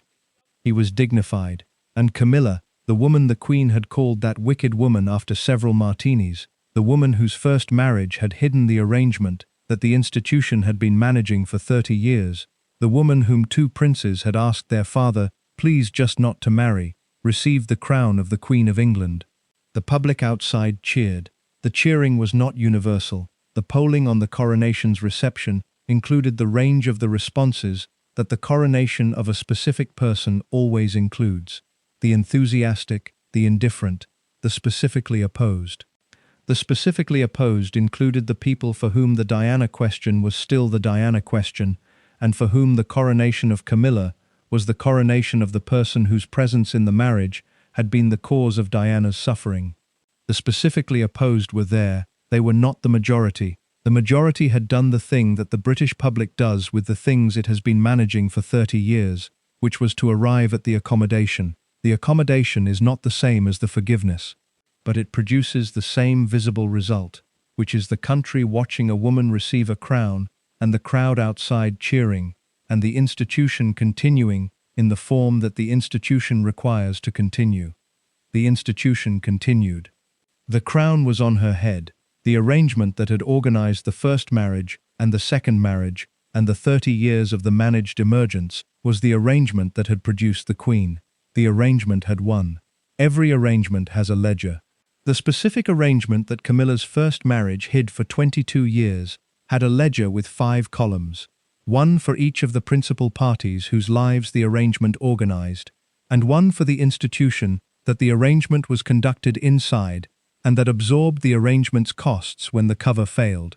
The ledger is worth reading in full, because the full reading is the thing that the partial accounts, the romantic version, the Diana version, the Camilla as villain version, the Charles as tragic lover version, have consistently declined to produce. The partial accounts serve the specific purposes of the people who tell them. The full accounting serves the understanding of what the arrangement actually was and what it actually cost. Start with Charles. Charles received the love he had been in love with since 1970. He received it for 53 years, from the polo match where they met to the coronation where she was crowned beside him. He received it through the arrangement and the marriages and the divorces and the Diana catastrophe and the Tampongate recording and the managed emergence, and the 25 years of the Queen's calculation, and the blessing, instead of the wedding, and the eventually. The eventually was everything to him. The accounts of Charles's inner life across the decades of the arrangement, the authorized biography, the accounts of his staff and friends, the specific texture of the correspondence that has been made available, describe a man for whom the attachment to Camilla was not the calculated affair of the cynical account, but the genuine sustaining relationship of a person whose emotional life had been organized around it since he was 22 years old. He also received the specific costs of the arrangement. The authorized biography by Jonathan Dimbleby, which he cooperated with extensively, and which was published in 1994, was the moment at which Charles confirmed the affair publicly for the first time. He told Dimbleby that he had tried to be faithful and honorable, and had done his best within what had become a desperately unhappy marriage. He confirmed that the relationship with Camilla had resumed in 1986. The biography was supposed to be the managed account. It became the specific admission that produced the specific public response that the admission produced, which was the response of the country that had been watching the marriage's collapse and that now had the confirmation of the affair in the authorized account of the man who had been conducting it. Then came Tampongate. Charles had not known the phone call was being recorded. He had not known the transcript would be published. When it was published, he received it in the way that the prominent person receives the publication of their intimate conversation, with the specific humiliation of the person who has had something private made public in the most literal available sense. The tampon line followed him for 30 years. He became king in September 2022, and the tampon line was still in every piece of comedic commentary about him. The thing he had said in a private phone call in 1989 had followed him into the throne. He paid that cost. He paid it for a long time. He also paid the cost of Diana. The specific cost of Diana is not the cost of her death. He did not cause the crash. The crash was the crash, and the causes were the causes, and Charles was not among them. The cost of Diana was the specific cost of the institution's failure to manage the marriage in a way that would have given Diana a fair chance at the marriage she had been told she was entering. Charles had married Diana in the specific condition of the man who was not over the person he had been in love with since 1970. The marriage had produced the required heirs. It had not produced the working partnership and the genuine mutual attachment that the person Diana had required from the marriage she had been offered. He paid that cost in the public record. He is still paying it. The Diana legacy is not a settled question. Harry's spare has made sure of that. The specific account of the failing marriage and the arrangement and the cost to Diana that the subsequent decades have assembled is the account that Charles will carry for the rest of his life, and that the historical record will carry after. Now Camilla. Camilla received Andrew's agreement to marry her. She received the country house and the children and the social position of the cavalry officer's wife and 22 years of the domestic life that the marriage organized around the arrangement. She received the Rottweiler coverage and the years of the hiding and the "that wicked woman" assessment from the Queen and the skipped birthday party and the years of the managed emergence and the Duchess of Cornwall title that was not the Princess of Wales title. She also received, eventually, the crown. The crown was the specific result of the 53 years of the attachment and the 22 years of the first marriage's cover and the 30 years of the managed emergence. It was the crown of the person who had been in love with a man since 1970 and had organized her adult life around the specific reality of what the love was available to produce in the specific conditions of the world she inhabited. The cost was the decades of the public hostility. The Rottweiler was real. The coverage was real. The years of the hiding were real. The specific quality of being the most publicly blamed woman in Britain for a sustained period is the quality that the person who experiences it experiences in the specific form of the daily reality rather than the occasional newspaper headline. It is the quality of the person who cannot go to certain places without the specific reception that the public hostility generates. It is the quality of the person whose children grow up inside the specific visibility of the family that the coverage has been organized around. Tom Parker Bowles grew up as the son of the Rottweiler. Laura Lopes grew up as the daughter of the woman who was three of us in the marriage. The coverage's specific cost to the children is the cost that the coverage's accounts have not fully examined, because the children have chosen the accommodation rather than the account. Now Andrew Parker Bowles received the life. The full life, the military career, the brigadier's rank, the OBE, the Queen's commendation for bravery, the social position, the continued royal connections, the remarriage to Rosemary, the 22 years of the marriage before the divorce that allowed the return to the life before the marriage. He received the friendship with Anne. He received the seat at the coronation. He received the decades of the dignified. He paid the cost of the not seeing. The cost of the not seeing is the cost that the psychological accounts of the suppression of the acknowledged produce in the person who is doing the suppressing, and the cost is the cost that does not appear in the available accounts, because Andrew Parker Bowles has never produced an account of the interior experience of the not seeing. He has not written a memoir. He has not given the interview in which he describes what it was like to be the husband who laid down his wife for his prince. He has maintained, across the 50 years since the wedding at the Guards' Chapel, the specific quality of the not account that the people in the arrangement who have chosen the dignified, rather than the disclosed, always maintain. The not account is itself a kind of account. It tells you that the not seeing cost something, and that the something was something he has decided he will not quantify in public. The decision not to quantify in public is itself a form of the quantification, because the decision to maintain the dignified silence is the decision that only the person who has understood the cost of the alternative makes. He was dignified. He is still dignified. The dignified has been the most consistent thing about him since 1973. Now Diana. Diana received a marriage that was not the marriage she was told she was marrying. She received 2 sons she loved completely. She received the title and the palaces and the public adoration that the position produced. She received the specific gift of the public connection, the specific ability to walk into a room and make every person in the room feel that she was genuinely interested in them specifically, which was the gift that the monarchy had not produced in its members in that specific form for a long time. She also received the arrangement without being told about the arrangement. She received 11 years of the marriage that was not the marriage she had entered in good faith. She received the specific loneliness of the person who is inside an institution that has not told her what the institution is. She died 36 years old in a tunnel in Paris. The accounting for Diana is the accounting that cannot be completed because the life cannot be completed. What she might have become, the causes she would have continued, the relationships she would have built, the person she would have been at 40 and 50 and 60, is the accounting of the life that was not available to be lived. The institution received the managed continuity. It received the next king in a stable personal position. It received the gradual normalization of the Camilla situation through the 25 years of the Queen's calculation and the managed emergence, and the Queen Consort announcement, and the coronation. It paid for this with the annus horribilis. It paid with the flag that was not lowered over Buckingham Palace, and the week when the public's grief for Diana became something that felt like anger directed at the palace and the Queen, who had not come back to London. It paid with the specific institutional crisis of 1992 and 1993, the Morton book, the Tampon Gate, the separation, the years in which the monarchy's approval ratings were at their lowest point since polling had been organized around the question.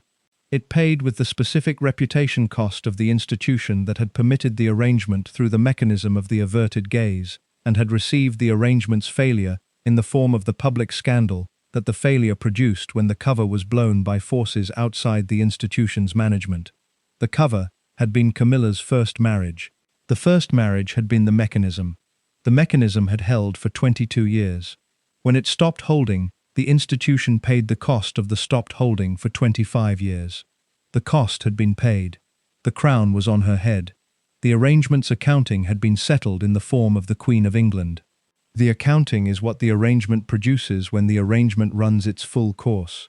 The full course was 53 years. The accounting took almost as long. The arrangement ran for 30 years. It ran through a wedding, and 2 marriages, and 2 divorces, and 1 death, and 1 coronation. It ran through the specific social world of the English upper class and the British royal family, and the connected world of the people whose proximity to both produced the ambient awareness of the arrangement that the arrangement required to be ambient rather than explicit in order to function as the arrangement. The ambient awareness was not ignorance. It was the specific form of the knowledge that the people who have the knowledge and have decided that the knowledge requires the not seeing rather than the seeing produce when they are producing the not seeing. The not seeing was not accidental.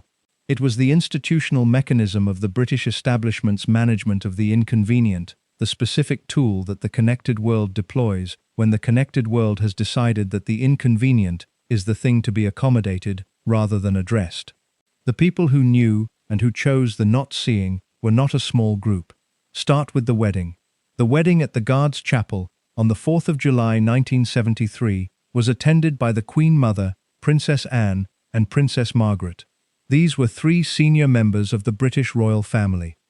They were present at the wedding of the man who had been Princess Anne's boyfriend 6 months before the wedding, to the woman who had been sleeping with the future King of England in the period immediately preceding the wedding.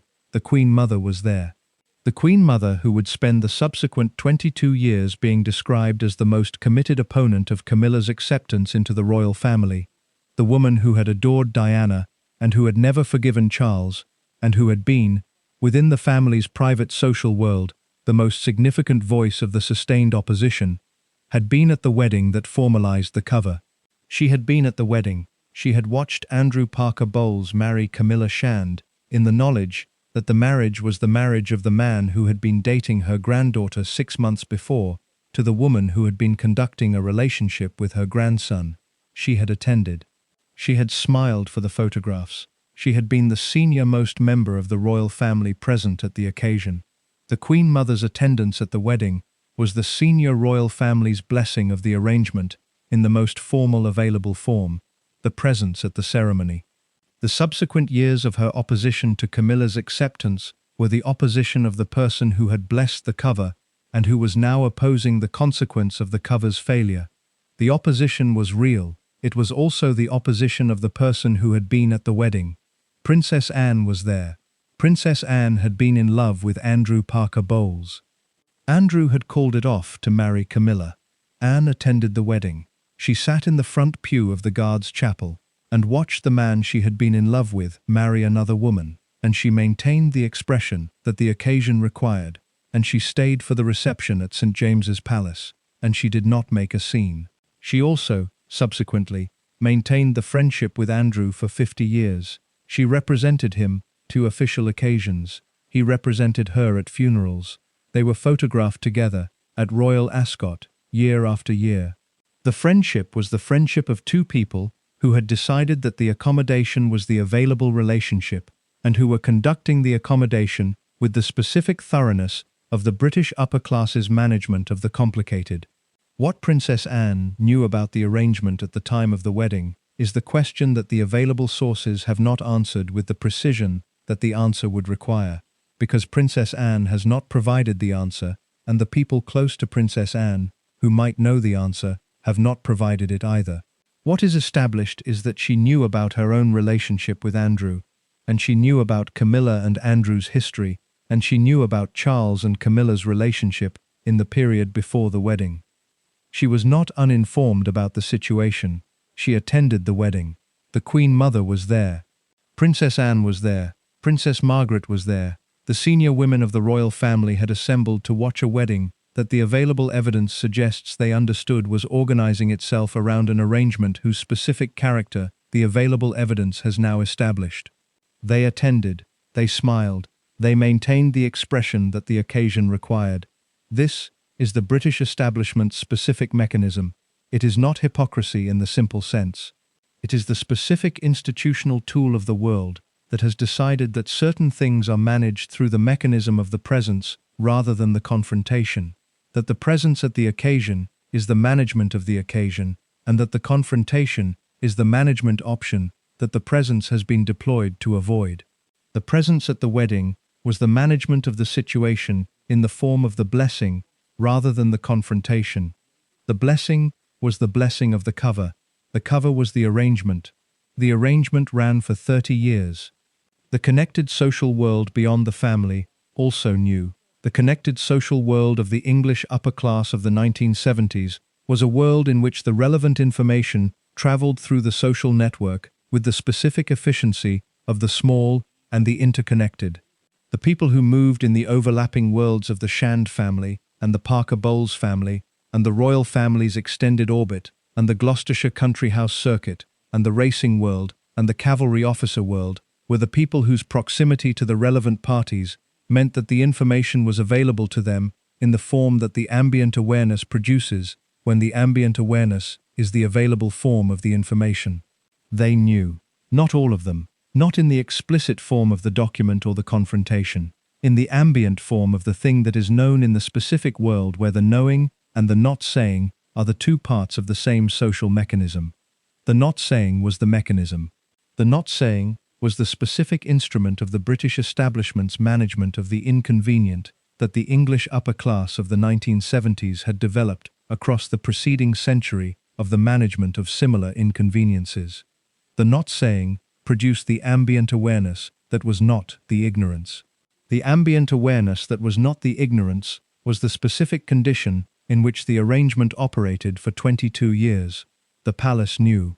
The Queen herself has been described by the biographers as not having known about the arrangement in the early years of the marriage. Sally Bedell Smith, Charles's biographer, has written that it was highly unlikely that the Queen knew about Charles and Camilla at the time of Camilla's wedding in 1973. But the Queen is not the palace. The palace is the institution, and the institution's social world, and the ambient awareness that the institution's social world produced in the people who moved through it. The people who moved through the palace's social world knew. They knew in the form that the ambient awareness provides, not the explicit briefing, not the confrontation, not the document. The form of the thing that is understood without being stated, in the world where the understanding without stating is the primary mechanism of the management of the things that require management. Camilla had been coming to Balmoral when she was married to Andrew. Lucia Santa Cruz, Camilla's friend, said this explicitly. She used to go to Balmoral with him and join the royal family. They got on marvelously well. Camilla, the woman who was conducting the arrangement with Charles, had been going to Balmoral as Andrew's wife and getting on marvelously well with the royal family. The royal family had received Camilla at Balmoral as Andrew's wife, while Camilla was conducting the arrangement with the heir to the throne. The getting on marvelously well was the getting on marvelously well of the British establishment's specific mechanism, the presence and the accommodation, rather than the confrontation and the address. The confrontation came from outside the mechanism. The Morton book was not produced by the British establishment's social world. It was produced by a journalist who had made tapes with Diana, who was the person inside the arrangement who had not been told about the arrangement, and who had therefore not agreed to the not saying. The Tampon Gate recording was not produced by the British establishment's social world. It was produced by a radio ham who had stumbled onto an intercepted phone call and who had no relationship to the mechanism and therefore no investment in the not saying. The cover was blown from outside because the inside had been maintaining the cover successfully for 22 years. The inside had the mechanism, and the mechanism had been working. What the mechanism could not do was prevent the outside from finding what the inside had been not saying. Diana was the other outside. Diana had not agreed to the not saying. She had entered the arrangement without being told about the arrangement, and had therefore not adopted the ambient awareness as her relationship to the information. When she found out about the information, she did not produce the not saying. She produced the Morton book and the Panorama interview and the confrontation at Annabelle's 40th birthday party and the "I know exactly what is going on between you and Charles, and I just want you to know that." The not saying failed when it met Diana, not because Diana was more virtuous than the people who had been not saying. She was not operating from a position of moral superiority over the mechanism.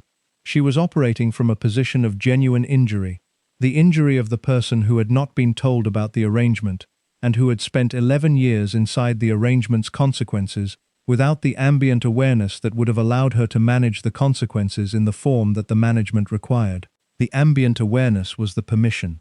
The not saying was the mechanism. The wedding was the blessing.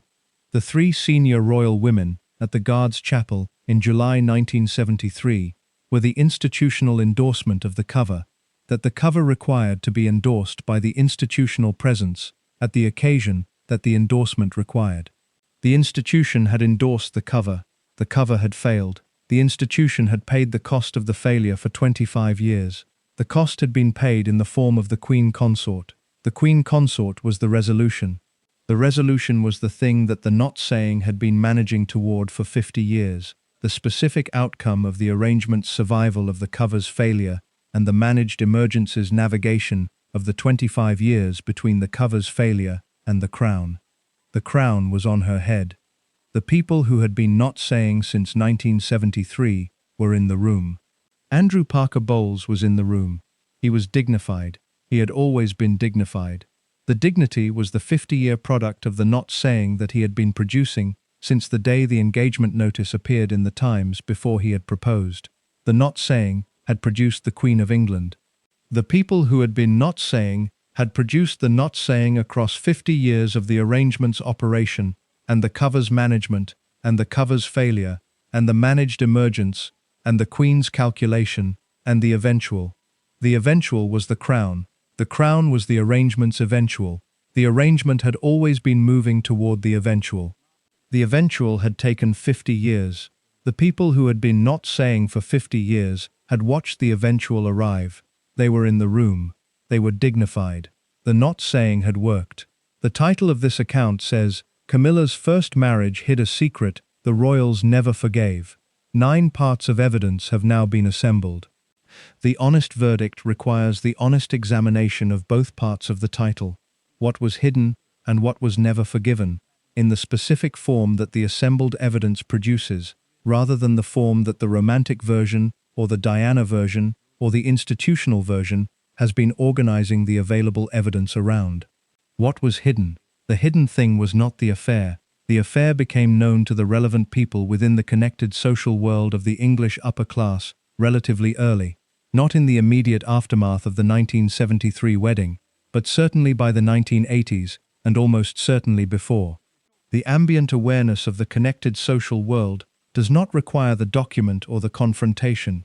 It requires only the proximity and the time, and the relevant people had both. The hidden thing was the structure.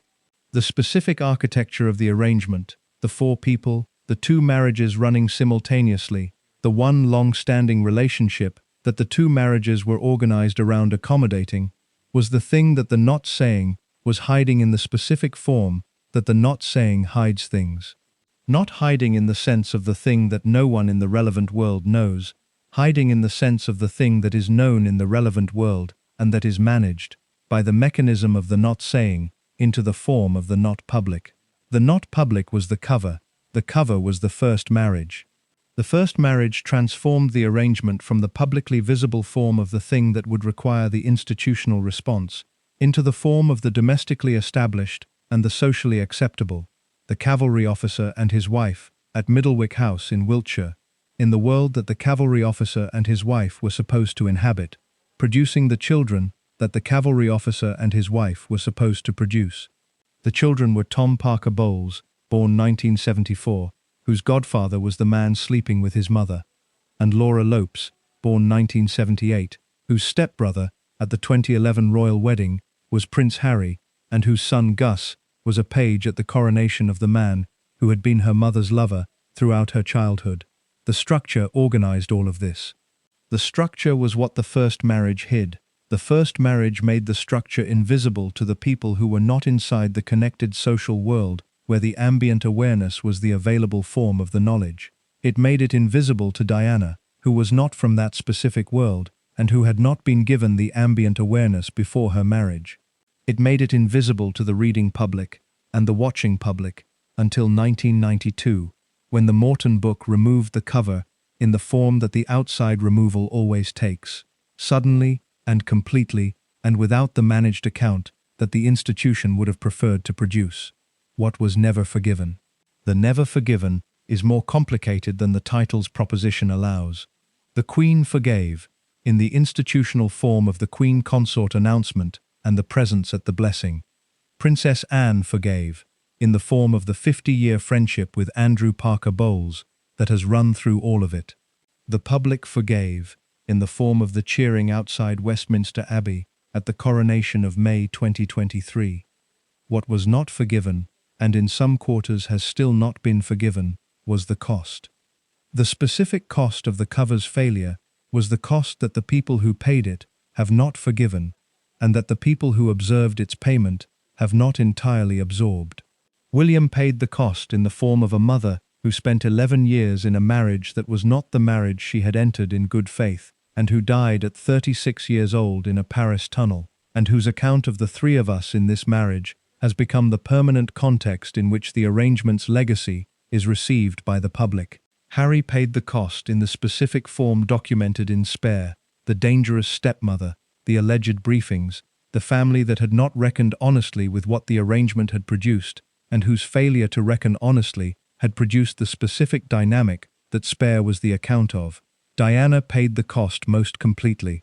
She paid it with the marriage and with the misery, and with the specific quality of the public account she produced of her own experience, the tapes and the panorama interview, and the confrontation at Annabelle's birthday party.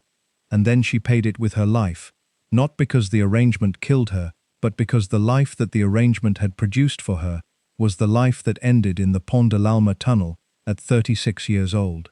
The institution paid the cost in the form of the annus horribilis, and the flag, and the 25 years of the Queen's calculation, and the specific institutional damage of the period between 1992 and 2005, during which the monarchy's relationship to its public was the most strained relationship it had been since the abdication. The abdication. The comparison is worth making, because the abdication is the other great royal arrangement, the other instance in which the institution managed the personal lives of its members through the mechanism of the averted gaze, until the averted gaze became unavailable, and the institution was required to produce the institutional response to the situation that the averted gaze had been preventing from requiring the institutional response. Edward V. abdicated for the woman he loved. Charles did not abdicate. He managed the arrangement through the managed emergence and the eventually and the crown. The difference between the two outcomes, the abdication and the crown, is the difference between the institution that decided the relationship was unmanageable and the institution that decided the relationship was manageable over sufficient time and with sufficient management. The sufficient time was 50 years. The sufficient management was everything that the 9 parts of this account have assembled. The outcome was different from the abdication's outcome. Charles and Camilla were crowned. Edward and Wallace were exiled.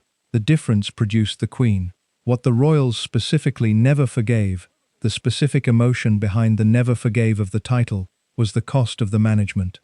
Not the arrangement itself. The arrangement was the arrangement of the world they inhabited, and the world they inhabited had always managed such arrangements through the mechanism of the not saying, and the averted gaze, and the blessing at the wedding, and the ambient awareness. The arrangement was familiar. What was not familiar was the scale of the public failure.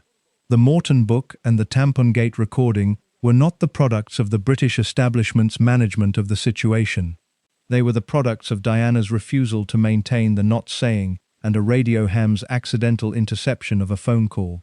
The public failure was produced by the two elements that the institution could not control: the person who had not agreed to the not saying and the technology that had made the phone call interceptable. The institution could not forgive the public failure because the public failure was the institutional crisis that the institution had spent 25 years managing the cost of. The crisis had damaged the institution. The damage had been real.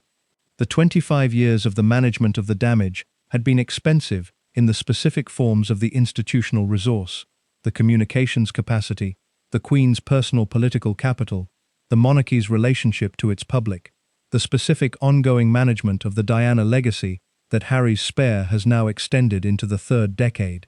The never forgiven was the cost. The cost was real.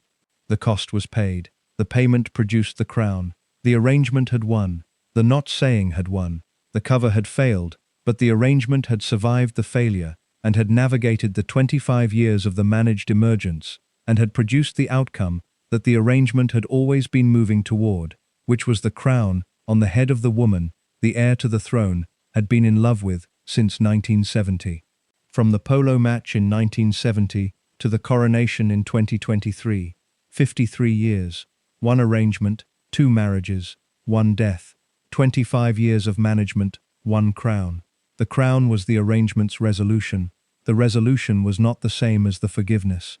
The resolution was the institution's acceptance that the arrangement had run its full course, and that the full course had produced the specific outcome that the institution was now required to accommodate as the outcome. The outcome was Queen Camilla. The institution accommodated it. The people outside the institution cheered. The never forgiven remained. It remained in the specific form of the legacy, Diana's legacy, the Morton book, the panorama interview, the three of us, Harry's spare, the specific ongoing public conversation about what the arrangement had cost the person who had not been told about it and who had paid the most complete available cost. The arrangement's resolution did not resolve the legacy. The crown did not resolve the legacy. The legacy remained the legacy because the legacy was not the arrangement's ledger. It was the specific human cost of the person who had been inside the arrangement without knowing she was inside it, and human costs of that kind do not resolve with the institutional resolution. Diana is still there. She is in the legacy and the panorama interview, and the three of us, and spare, and the specific ongoing public conversation about the arrangement and its cost. She is there in the form of the permanent context in which the crown is received by the people who remember the arrangement and who have not resolved the legacy in the form of the cheering outside Westminster Abbey. The cheering was real. The legacy was also real. Both were real simultaneously, in the specific way that the resolution and the never forgiven are real simultaneously when the resolution has been produced, but the cost has not been absorbed. The cost has not been fully absorbed. It has been managed. The management has produced the resolution. The resolution is the crown. The crown is on her head. The never forgiven is still there underneath it. Tom Parker Bowles was born on the 18th of December 1974, 16 months after the wedding at the Guards Chapel. He was the first child of Andrew and Camilla Parker Bowles, and his arrival in the world was the arrival of the first person who would grow up inside the arrangement without having agreed to it, without having understood it, and without, for the years of his childhood, having the ambient awareness that the connected social world of his parents had been producing as the available form of the knowledge. He was a child. Children do not produce the ambient awareness. They experience the household. The household he experienced was the household at Middlewick House in Wiltshire, the country house that the cavalry officer and his wife occupied, in the world that the cavalry officer and his wife were supposed to inhabit. The accounts of the household from the people who knew it during those years describe it in the specific terms that the accounts of the English upper-class country household produce: the horses, the dogs, the specific pleasures of the rural life, the social calendar of the people who lived inside that world. Camilla was the cook. This is the detail that Tom Parker Bowles has returned to repeatedly in the public accounts he has given of his childhood. He is a food critic. It is his professional identity, the specific credential that has organized his adult career.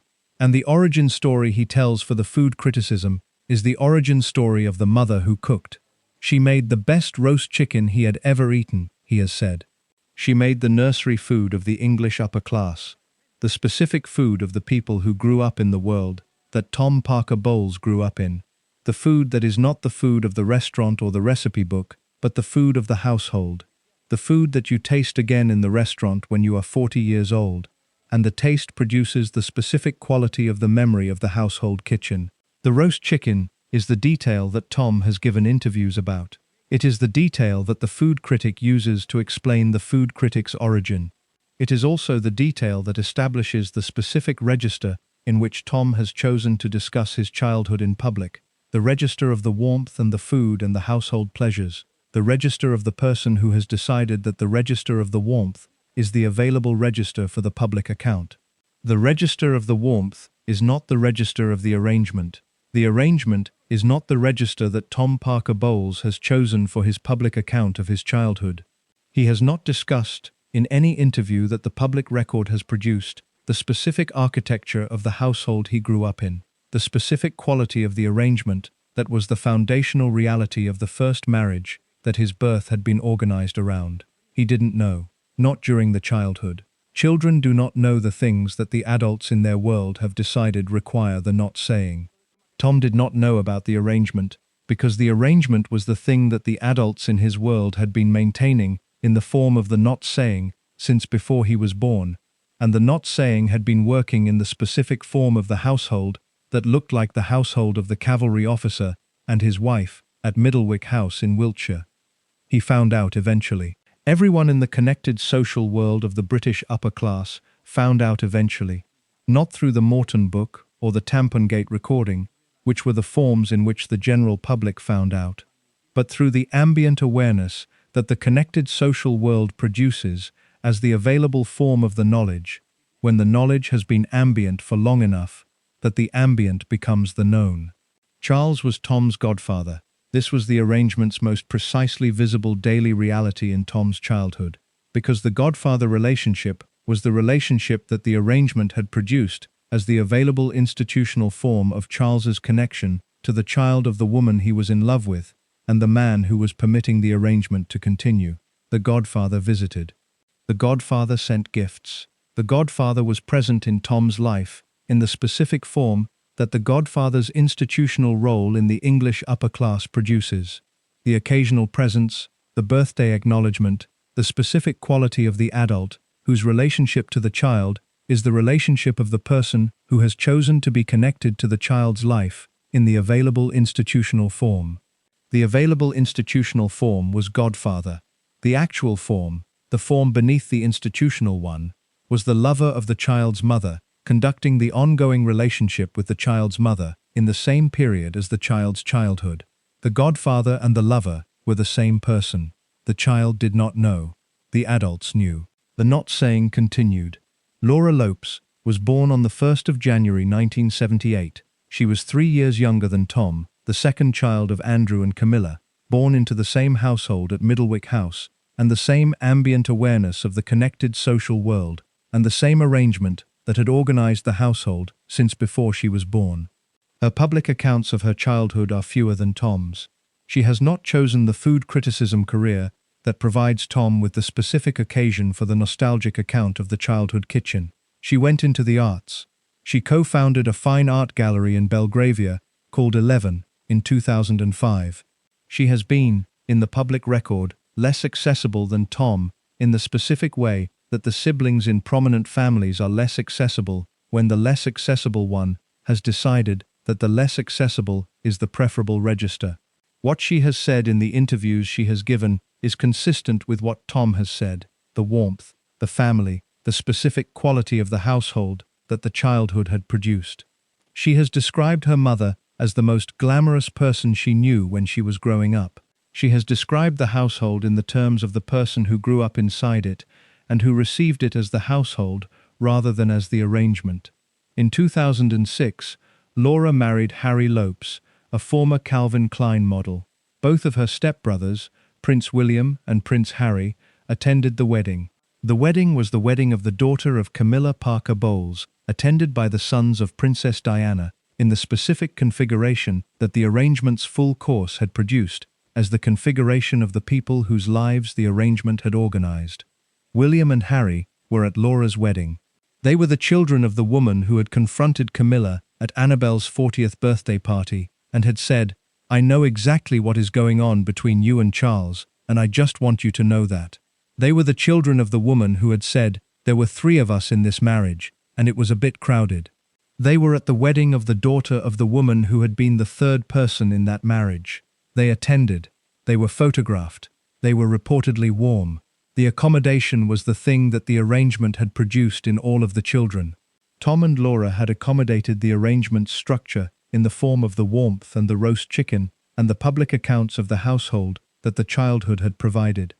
William had accommodated it in the form of the working relationship with Camilla that the adult processing of the situation had produced. Harry had accommodated it in the form of spare, which was not an accommodation in the conventional sense, but was the accommodation of the person who has decided that the processing requires the public account rather than the private management. The public account that Harry produced in Spare was the account of the specific experience of growing up in the family that the arrangement had organized, and of watching the arrangement's resolution produce the outcome that the resolution produced, the remarriage of his father to the woman whose presence in the marriage had been the source of his mother's suffering. Harry's account is the account of the person who did not fully accommodate. He accommodated partially, he attended the wedding, he was at the coronation, he maintained the public presence at the family occasions that the family occasions required. He did not accommodate the silence. He produced the account. The account produced Spare. Spare produced the specific public conversation about the arrangement and its costs, that the arrangement's resolution had not resolved, and that the Crown had not resolved, and that the cheering outside Westminster Abbey had not resolved. The conversation continues. It continues in the specific form of the Harry question, the ongoing public management of the relationship between the Duke of Sussex and the institution that the arrangement had organized, and whose management of the arrangement's costs, Harry has decided, requires the public account rather than the dignified silence. The dignified silence is Andrew Parker Bowles's response. The public account is Harry's response. Both are the responses of people who grew up inside the arrangement's consequences and who have chosen different registers for the processing of the consequences. Tom Parker Bowles talks about roast chicken. He is not wrong too. The roast chicken is real. The warmth of the household is real. The specific pleasures of the English upper-class country house are real, and they were real in Tom's childhood as they are real in his public account of the childhood. The roast chicken does not cancel the arrangement. The arrangement does not cancel the roast chicken. Both were real, simultaneously, in the same household at Middlewick House in Wiltshire. At the coronation of Charles III and Camilla on the 6th of May 2023, Tom Parker Bowles's mother was crowned queen. Tom Parker Bowles's stepfather was crowned king. Tom Parker Bowles's stepfather and his godfather were the same man. The arrangement's 53-year journey had produced for Tom the specific biographical situation of the person whose godfather and stepfather are the same person who had been sleeping with his mother throughout his childhood. He was in the Abbey. He was in the Abbey watching his mother crowned. The roast chicken and the arrangement had produced the same coronation. Laura Lopes was in the Abbey. Her son Gus Lopes was a page of honor for Queen Camilla. The child of Laura's childhood, the grandchild of the first marriage, was carrying the train of the woman who had been conducting the arrangement throughout the first marriage. The arrangement had produced the page. The page was 9 years old. He was carrying the train. The children had inherited the arrangement in the form that the arrangement's children's children always inherit, not the arrangement itself, which had been the arrangement of the specific people in the specific era that the arrangement had organized. They had inherited the consequences, the coronation, the crown, the page carrying the train, the roast chicken, the warmth, the public account, the silence, the spare. All of these were the inheritance of the arrangement. All of these were the things that the first marriage had been hiding when the first marriage had been the cover. The cover had failed. The arrangement had survived. The inheritance was the coronation. The coronation was real. The page was real. The train was real. The arrangement that had produced all of it was real. It had been real since 1970. It had been real through the wedding and the marriages and the divorces and the death and the Rottweiler and the managed emergence and the Queen's calculation and the crown. It had been real in the roast chicken and the Middlewick House and the ambient awareness and the not saying and the tampon gate and the Morton book and the panorama interview and the three of us and the Annabelle's birthday party confrontation and the spare. The arrangement had been real for 53 years. The children had grown up inside the 53 years. The coronation was what the 53 years had produced. The children were in the Abbey. The crown was on their mother's head. Andrew Parker Bowles has never written a memoir. He has never given the interview in which he describes what it was like to be the husband who laid down his wife for his prince. He has never sat across from a journalist and produced the account of the interior experience of the 22 years during which the arrangement was the arrangement and his role in the arrangement was the role of the not seeing. The not saying has been his position for 50 years. It is a more remarkable position than it appears, because 50 years is a long time to not say the thing that the entire available world knows you are not saying, and the not saying across 50 years in the face of the full available world's knowledge of the thing you are not saying requires the specific quality of the person who has decided that the not saying is the thing and who has maintained the decision across everything that the everything has included. The everything has included the Morton book and the Tampan Gate recording and the Panorama interview and the separation and the divorce and the 25 years of the managed emergence and the crown and now the spare. The spare was the account of a person who found the silence insufficient. Andrew Parker Bowles found the silence more than sufficient. He has maintained it through all of the above. The silence is not the same as the indifference. This is the distinction that the not saying requires to be maintained in the examination of Andrew Parker Bowles, because the easy reading of the silence is the reading that interprets it as the indifference of the person who did not care about the arrangement and whose not caring made the not saying easy. The easy reading is almost certainly wrong. The person who does not care about the arrangement does not maintain the silence for 50 years in the specific way that Andrew Parker Bowles has maintained it, with the consistency and the dignity and the specific quality of the person for whom the silence is the active choice rather than the passive default. He chose the silence. He maintained it. The choice and the maintenance were the specific cost that Andrew Parker Bowles paid for the life that the arrangement had allowed him to continue living. What that life looked like after the divorce in March 1995 is the account that the available sources have produced in the form of the things that Andrew did rather than the things Andrew said, because Andrew consistently did the things and consistently did not say the things. He married Rosemary Pittman in 1996.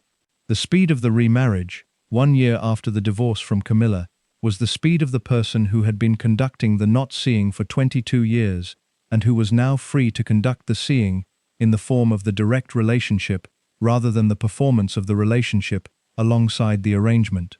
Rosemary Pittman was a woman he had known for years, in the specific way that the members of the connected social world of the English upper class know each other for years before the circumstances of the knowing produce the occasion for the specific relationship that the years of the knowing make available. The marriage to Rosemary was, by the accounts of the people who knew the couple, a genuinely happy marriage. This is a significant biographical detail in the context of the arrangement, because it establishes that Andrew Parker Bowles's capacity for the genuine marriage was not a capacity that the 22 years of the arrangement had destroyed. He had been the not-seeing husband for 22 years. He was the seeing husband for 14 years, from the 1996 marriage to Rosemary's death from cancer in 2010. Rosemary Pittman died in November 2010. She had been ill for some time before her death. The cancer had been the progressive condition of the person whose health deteriorated across a period, and whose death, when it came, was the death that the people closest to her had been preparing for. Camilla was reported to have been deeply saddened by Rosemary's death. She attended the funeral. This is the detail that the accounts of the relationship between Andrew and Camilla in the years following the divorces have identified as the detail that most precisely establishes the specific quality of what the 22 years of the marriage and the arrangement had produced between the two of them. The ex-wife attended the funeral of the second wife.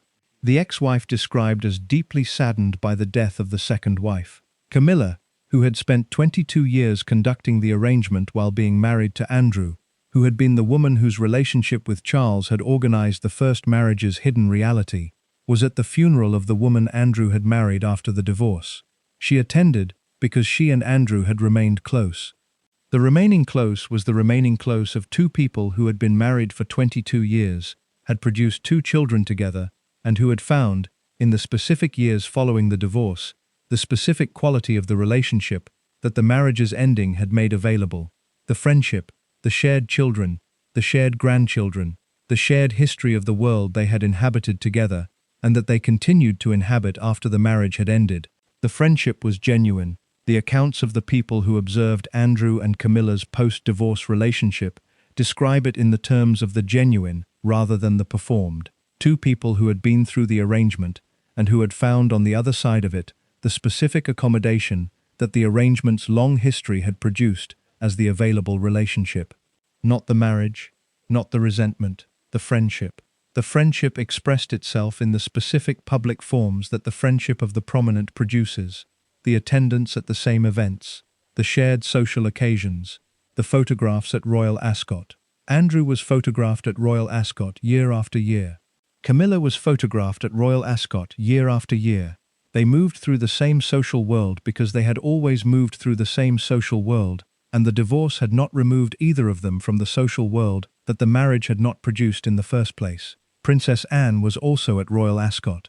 Year after year, Anne and Andrew photographed in conversation, in laughter, in the specific warmth of the 50-year friendship that had organized itself around the love affair that Andrew had ended in 1973 to marry Camilla, and that had never entirely resolved itself into anything simpler than the thing it had been since 1970.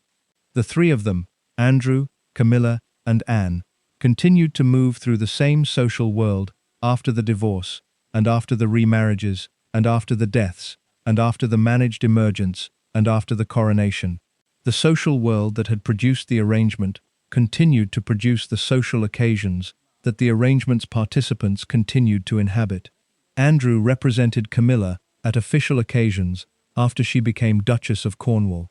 In October 2022, he formally represented Queen Camilla at the funeral of John Bowes Lyon, his own cousin. Significantly, but representing the Queen was the institutional function that the representation required. He had represented Princess Anne at funerals on at least 5 separate occasions. He was moving through the institutional social world of the royal family as the representative of the people he had spent 50 years being connected to, in the specific form that the connected person's institutional function takes when the connected person has been the person who was connected since before the connection became the connection that it became. He was the first husband of the Queen. This was the title that the arrangement had produced for him, not a title in the peerage sense, not an official designation, but the specific biographical position of the person who had been married to the woman who was now the Queen. He had been the husband before the Queen was the Queen. He had been the husband while the arrangement was the arrangement. He had been the husband for 22 years. What the 22 years of the first husband had produced, assembled from the available evidence of the life he had lived since the divorce, was the specific life that the not saying had purchased. The military career, Brigadier, OBE, Queen's Commendation for Bravery in Zimbabwe, 34 years of service. The marriage to Rosemary, 14 years of the genuine relationship that the not-seeing husband had demonstrated he was capable of when the not-seeing was no longer the role the relationship required. The friendship with Camilla, the friendship with Anne. The attendance at the coronation, the dignified. The dignified was the most consistent product of the not-saying across 50 years. The person who does not say the thing that the entire world knows they are not saying, across 50 years of the entire world knowing, is the person who is committed to the dignified as the organizing principle of the public life. Andrew Parker Bowles committed to the dignified in July 1973 at the Guards Chapel and has not departed from it in the 50 years since. The departure from the dignified would have required the account. The account would have required the acknowledgement of the arrangement. The acknowledgement of the arrangement would have produced the specific public version of the thing that the not saying had been preventing from being the public version. The public version was the version that the Morton book had produced from Diana's side, and that Tampongate had produced from the intercepted phone call, and that Spare had produced from Harry's side. Andrew's side has never been produced. In the specific economy of the accounts that the arrangement has generated across 50 years, Andrew Parker Bowles's account is the missing account, the account of the person who was inside the arrangement from the beginning, and who has maintained the silence that the not saying required across the full 50 years of the arrangement's duration. The missing account is itself an account.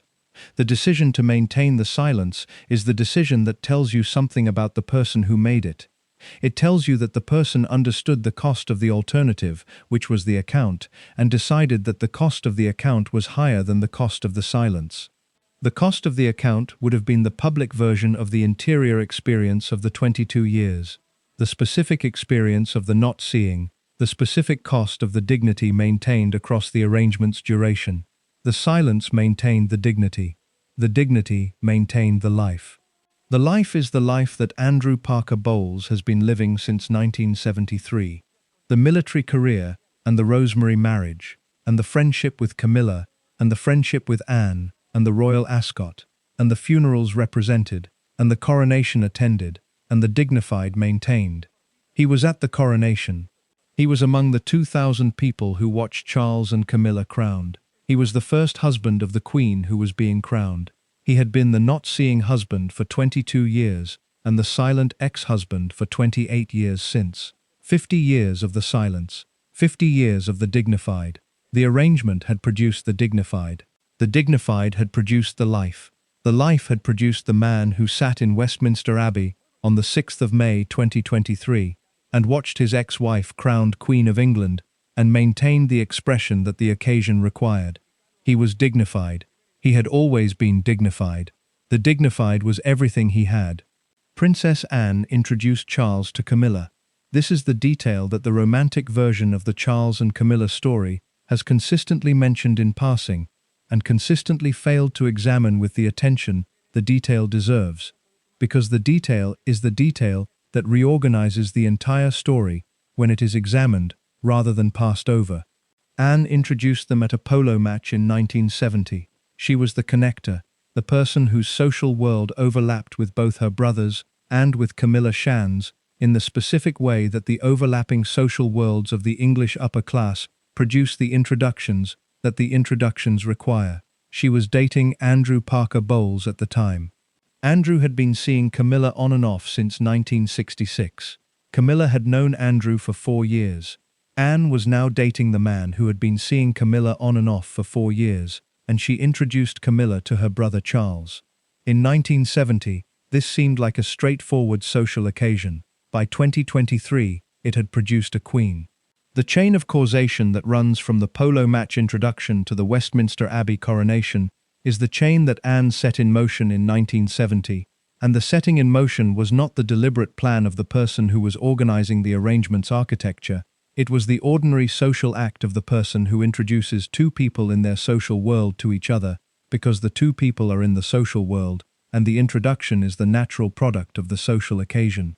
But the chain ran, and the chain produced everything. What Anne's specific position in the chain produced for Anne is the question that the available sources have addressed with the limited access that Anne's specific quality of the not saying provides.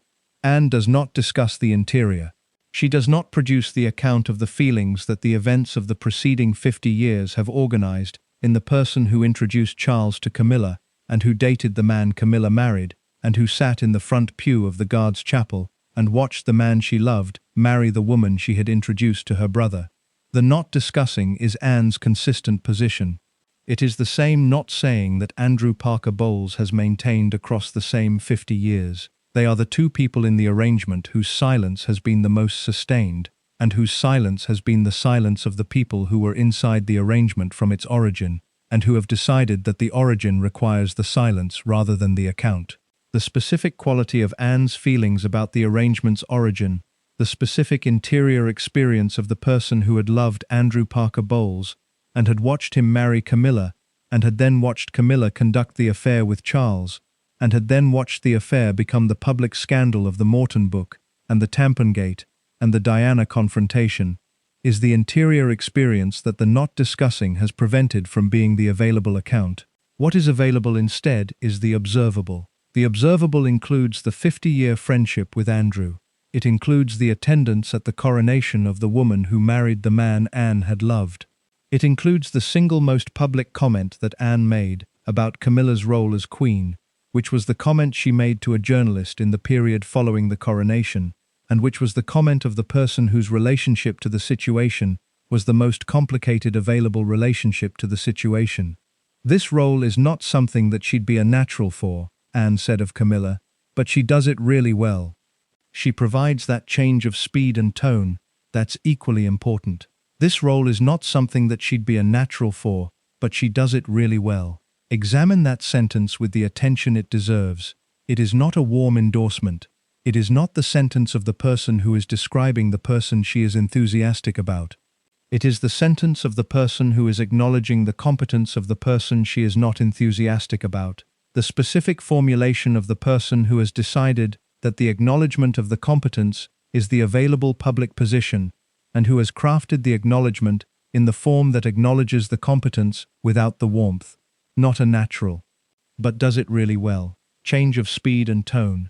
This is the most diplomatically precise assessment of Camilla that the available public record contains, and it comes from the woman whose social world produced the introduction, that produced the arrangement, that produced the crown, that produced the role, that is not something she'd be a natural for, but she does it really well.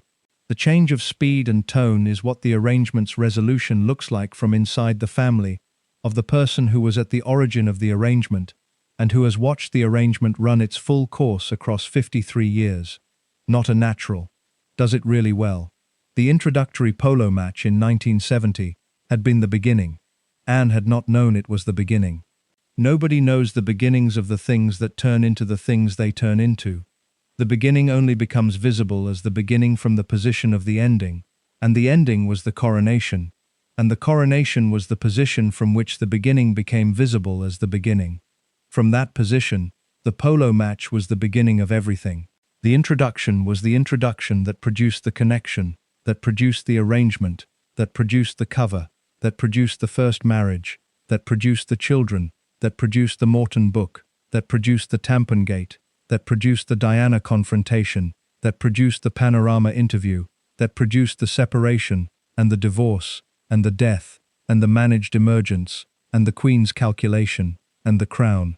Anne introduced them. She set the chain running. She watched the chain run for 53 years. The specific quality of what watching the chain run for 53 years has produced in the person who set it running is the interior experience that the not discussing has prevented from being the public account. What the observable has produced instead is the 50-year friendship with Andrew, the continued attendance at the events the attendance requires, and the not a natural but does it really well. The friendship with Andrew is the part of the observable that speaks most precisely to the interior, because the friendship with the man who chose Camilla over Anne in 1973, and who maintained the marriage as the cover for the arrangement across the 22 years of the arrangement's duration, is the friendship of the person who has processed the personal injury of the choosing in the specific way that the British upper class processes personal injuries, through the mechanism of the continued social relationship, the accommodation, the specific British quality of the friendship maintained in the face of the injury that the friendship is accommodating. Anne had loved Andrew. Andrew had chosen Camilla. Anne had watched Charles fall in love with Camilla because she had introduced them. Anne had watched Camilla conduct the affair with Charles while being married to Andrew. Anne had watched the arrangement run for 22 years. Anne had watched the cover fail in the form of the Morton book and the Tampon Gate. Anne had watched Diana, the woman who had married the man whose love Camilla had, at least initially, deployed as the revenge for Andrew's choosing, produce the account of the three of us in the marriage and the Panorama interview, and eventually die in a Paris tunnel. Anne had watched all of this from the position of the person who had introduced Charles to Camilla, and who had loved the man Camilla married, and who had sat in the front pew at the Guards' Chapel, and who had maintained the not saying since 1970. 53 years, one introduction, everything that followed. What the observable tells about the interior is the following. The friendship with Andrew has been sustained because the friendship with Andrew is the specific form in which the relationship between two people who loved each other and whose relationship was ended by the choosing of a third person can survive the ending when both people have decided that the survival is the available relationship. Anne and Andrew chose the survival. The survival has been the 53-year friendship.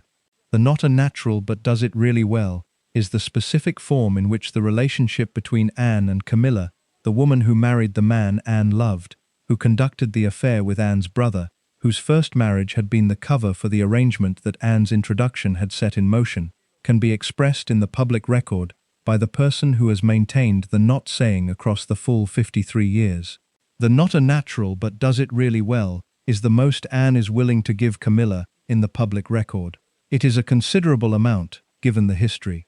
It is also, in the specific register of the British Diplomatic Assessment, an accurate statement of the position of the person who acknowledges the competence without the warmth, because the warmth is not the available feeling, and the competence is the honest observation.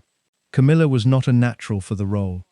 The role had been produced by the arrangement that the arrangement's participants had organized across 53 years. The role required the person who had been the arrangement's central figure, the woman whose first marriage had been the cover, whose affair had been the sustained connection, whose managed emergence had been the 25-year process, to perform the role of the Queen with the competence that the role required. She does it really well. Anne said so. Anne saying so is the specific form of the acknowledgement that the person whose relationship to the situation is the most complicated available relationship to the situation can produce in the public record after 53 years of the not saying. The change of speed and tone. The change of speed and tone from Diana. That is what Anne is describing. Diana was the emotional intensity and the public connection and the specific gift of the person who could make every person in the room feel they were the only person in the room. Camilla is the change of speed and tone. The warm practicality, the specific ease of the person who has been in this world since 1970 and who moves through it with the ease of the long inhabitation. Not a natural. Does it really well. Change of speed and tone. From the woman who introduced them at the polo match in 1970. From the woman who sat in the front pew and watched the man she loved marry the woman she had introduced to her brother. From the woman who has maintained the 53-year friendship with Andrew Parker Bowles and the 53-year silence about what the 53 years have contained. The silence has produced the not a natural but does it really well. The not a natural but does it really well is the account that the silence allows. It is also, in the register of the person who has been not saying for 53 years about everything that the 53 years have contained, the most precise statement of the position available. Not enthusiastic, not warm, competent, changes the speed and tone, does it really well. The woman who started the chain is in the abbey. The crown is on the head of the woman whose arrangement the chain produced. The man she loved is in the abbey being dignified. The not a natural, but does it really well, is the account the 53 years have allowed her to produce. She introduced them at a polo match in 1970. She has been watching the consequences ever since. The arrangement ran from 1970 to 2023, 53 years. It ran through the specific media environment of 5 distinct eras: the pre-tabloid revolution of the early 1970s, the rise of the celebrity press in the late 1970s and 1980s, the tabloid explosion of the early 1990s, the internet era of the late 1990s and 2000s, and the social media era of the 2010s and 2020s. Each era had a different relationship to the kind of information that the arrangement contained, and the different relationships produced the different capacities for the management of the not saying that the not saying required.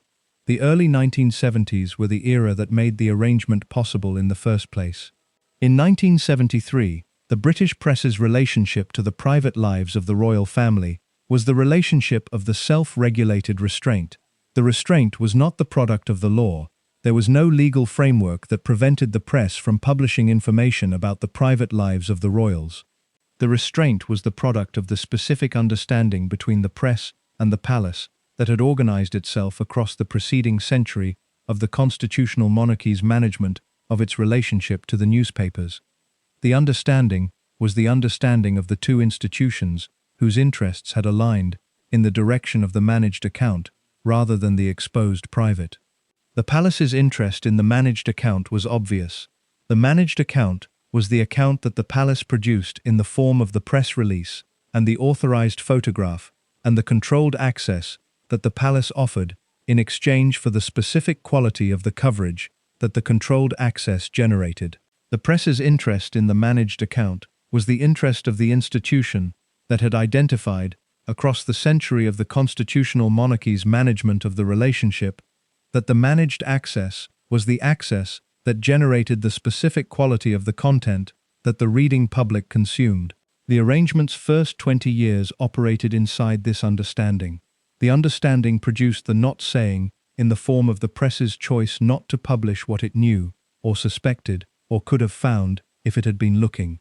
The press was not always not looking, but the not saying operated well enough in the specific media environment of the 1970s that the arrangement was maintained without the public account for 20 years.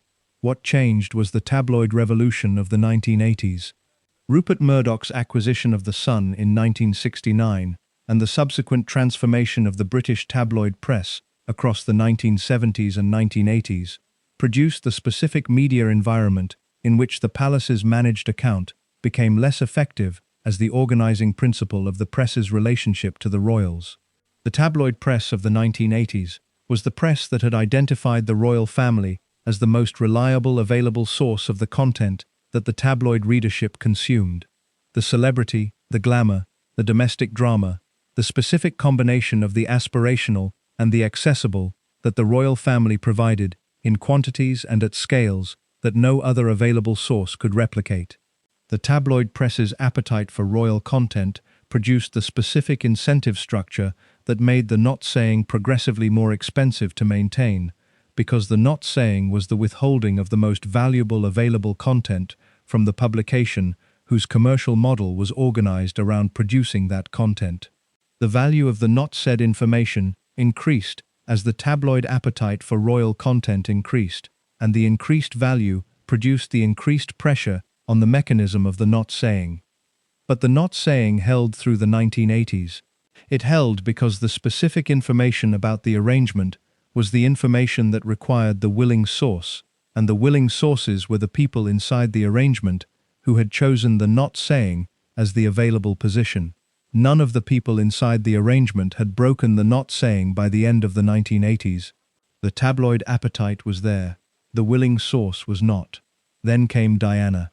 Diana was the willing source in the specific sense that the Mourned tapes represented, the person inside the arrangement who had decided that the not saying was not the position she was willing to maintain, who had produced the account of her own experience in the form that the account required, and who had found in Andrew Morton the specific journalist whose methods and whose discretion had produced the conditions in which the account could be recorded and stored and eventually published in the form that the publication required. The Mourned book was 1992. The Tampongate recording was 1989, but published in 1993. Together they represented the end of the not saying's effectiveness as the mechanism for the management of the arrangement's information in the British press. The end was not the result of the tabloid press's increased appetite alone. It was the result of the tabloid press's increased appetite meeting the person inside the arrangement who had decided that the not saying was insufficient. The internet changed everything again. The internet changed everything in the specific form of the information environment that the internet produces, which is the information environment in which the not saying is the most expensive available option, because the not saying in the internet era is the not saying in the environment where the information is available from multiple sources simultaneously, and where the palace's managed account is one source among many, rather than the authoritative source that the pre-internet media environment had organized around.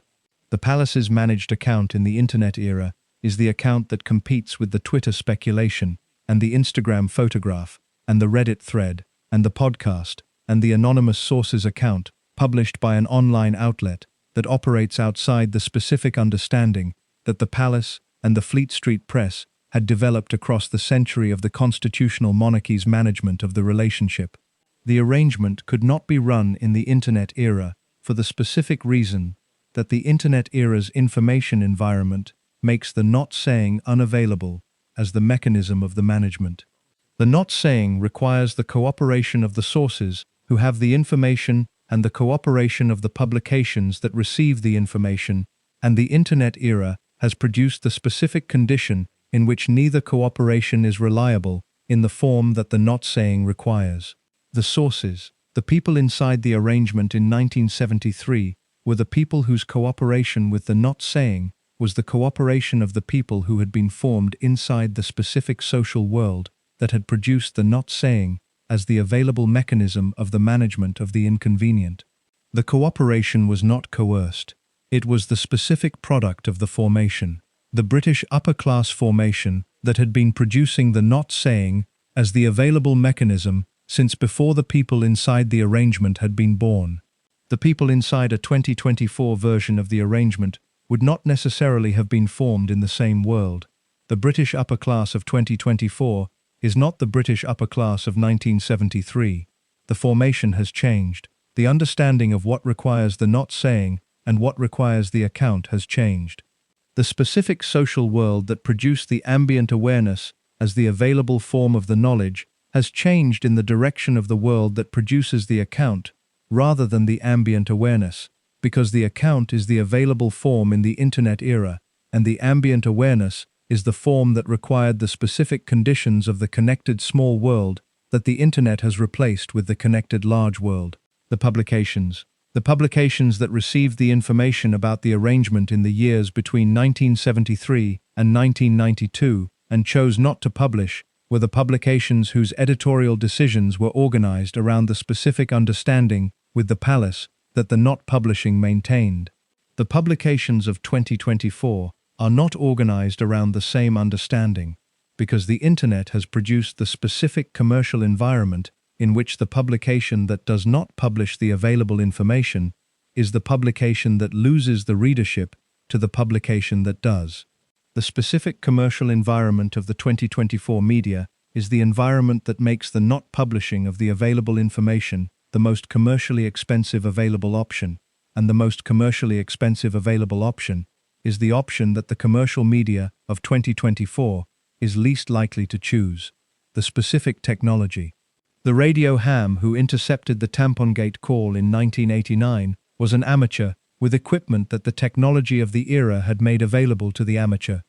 The technology of 2024 is the technology that has made the interception of private communications not the project of the dedicated amateur, but the potential of the casual participant in the digital infrastructure through which all private communications now travel. The private phone call between two people conducting an arrangement in 2024 is the phone call that travels through the digital infrastructure of the companies, whose relationship to the privacy of the communications that travel through their infrastructure is the relationship of the terms and conditions that the infrastructure requires. The terms and conditions are not the relationship of the radio ham who stumbles onto the intercepted call, but the digital infrastructure's relationship to privacy is the relationship that makes the Tampongate scenario of 1989 look like the quaint precursor to the specific conditions of the 2024 information environment. Harry's spare is the evidence that the not saying has been replaced by the account, even among the people who are most inside the institution. Harry is the grandson of the Queen, who called Camilla that wicked woman after several martinis. Harry is the son of Diana, who did not agree to the not saying. Harry is the person who grew up inside the arrangement's consequences and who produced the account of the consequences in the form that the account required. The book, the Netflix series, the interviews, the specific public deployment of the interior experience that the not saying would have required him to maintain. He did not maintain the not saying. The not saying was his grandmother's mechanism, and his grandfather's mechanism, and his great-grandmother's mechanism, and Andrew Parker Bowles's mechanism, and Princess Anne's mechanism. It was not Harry's mechanism. Harry's mechanism was the account. The account is the mechanism of the 2024 information environment. The not saying is the mechanism of the 1973 information environment. The arrangement ran from the 1973 information environment into the 2024 information environment, and survived the transition, barely, in the specific form of the managed emergence and the Queen's calculation and the Crown. The survival was the survival of the arrangement that had run long enough and far enough into the not-saying era that the transition to the account era arrived at a point in the arrangement's course at which the not-saying had already produced the Crown.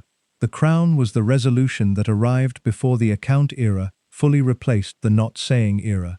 If the Crown had been 15 years further away, if the Queen had lived 15 years longer, if the managed emergence had required 15 more years, if the arrangement had needed 15 more years to produce the resolution, the account era would have arrived before the resolution, and the resolution might have been different. The resolution was the Crown. The Crown arrived in the not-saying's last era. The last era of the not-saying produced the Queen. Could the arrangement be run today? The honest answer is no. not in the specific form that the arrangement took, the 2 marriages, the 22 years of the cover, the not saying sustained across the connected social world of the English upper class, the press's self-regulated restraint, the palace's managed account as the authoritative version. The form is unavailable. The information environment that made the form available has been replaced by the information environment that makes the account the available form. The account era does not produce the arrangement, it produces the account of the arrangement.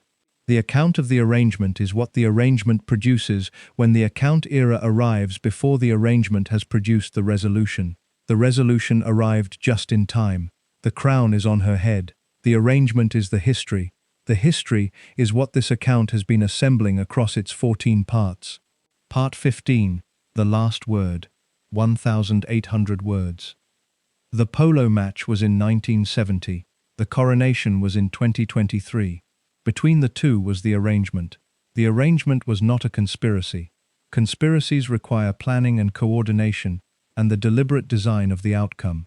The arrangement was something older and more British than a conspiracy, which was the specific accumulation of the understood without stating that the connected social world of the English upper class had been producing as its primary management tool since long before any of the people inside the arrangement had been born. The understood without stating produced the not saying produced the cover. The cover was Camilla's first marriage. The first marriage covered the arrangement for 22 years. The cover failed. The arrangement survived. That is the summary of everything. The cover failed in the form of the Morton book and the Tampon Gate recording and the Panorama interview, and the failure was the most public failure available, the most intimate information about the most prominent family in Britain, published in the most visible possible forms, received by the largest possible audiences. The cover failed completely. The arrangement survived anyway. The arrangement survived the cover's failure because the arrangement had been running for long enough and had been embedded deeply enough in the specific lives of the specific people that the failure of the cover was not the failure of the arrangement. The cover was the public dimension. The arrangement was the private reality. The public dimension failed. The private reality continued. The private reality continued for 33 years after the cover failed. It continued through the managed emergence and the Queen's calculation and the blessing instead of the wedding, and eventually the wedding, and eventually the crown. The crown was the arrangement's last word, now the honest verdict on the title.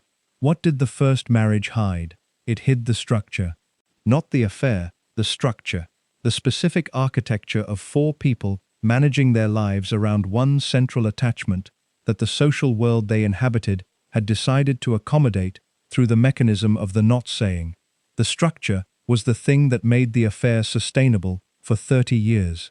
Without the structure, without Andrew's not seeing and the family's presence at the wedding and the connected social world's ambient awareness and the press's self-regulated restraint, the affair would have been the affair rather than the arrangement. The affair produces the scandal. The arrangement produces the queen. The first marriage converted the affair into the arrangement. The arrangement produced the queen. The first marriage was the conversion mechanism. That is what it hid, the conversion, the specific act of the institutional machinery that transformed the inconvenient into the managed. What did the royals never forgive? The cost. Not the arrangement. The cost of the cover's failure. The annus horribilis. The flag not lowered. The 25 years of the management of the public's grief for Diana and its accompanying anger at the institution. The specific institutional damage of the period between 1992 and 2005. The cost was real, and it was paid over 25 years, and the paying produced the Queen Consort announcement in February 2022, and the coronation in May 2023. The paying is finished. The crown is on her head. The institution has absorbed the cost in the form of the resolution. The resolution is not the forgiveness. The institution resolved the situation. The people who lived inside the situation have processed it in the various ways that the various people have processed it. Andrew Parker Bowles processed it through the dignified. 50 years of the dignified, sitting in the abbey, watching the ex-wife crowned. He was in the front row of the specific history that his life had organized itself inside, since he sat across from Camilla Shand in the late 1960s, and found her interesting. Princess Anne processed it through the not a natural, but she does it really well. 53 years of watching the consequences of the polo match introduction, and the public account available to her is the acknowledgement of the competence without the warmth. It is the most precise sentence in the public record about the arrangement's resolution, produced by the person with the most complicated relationship to the resolution.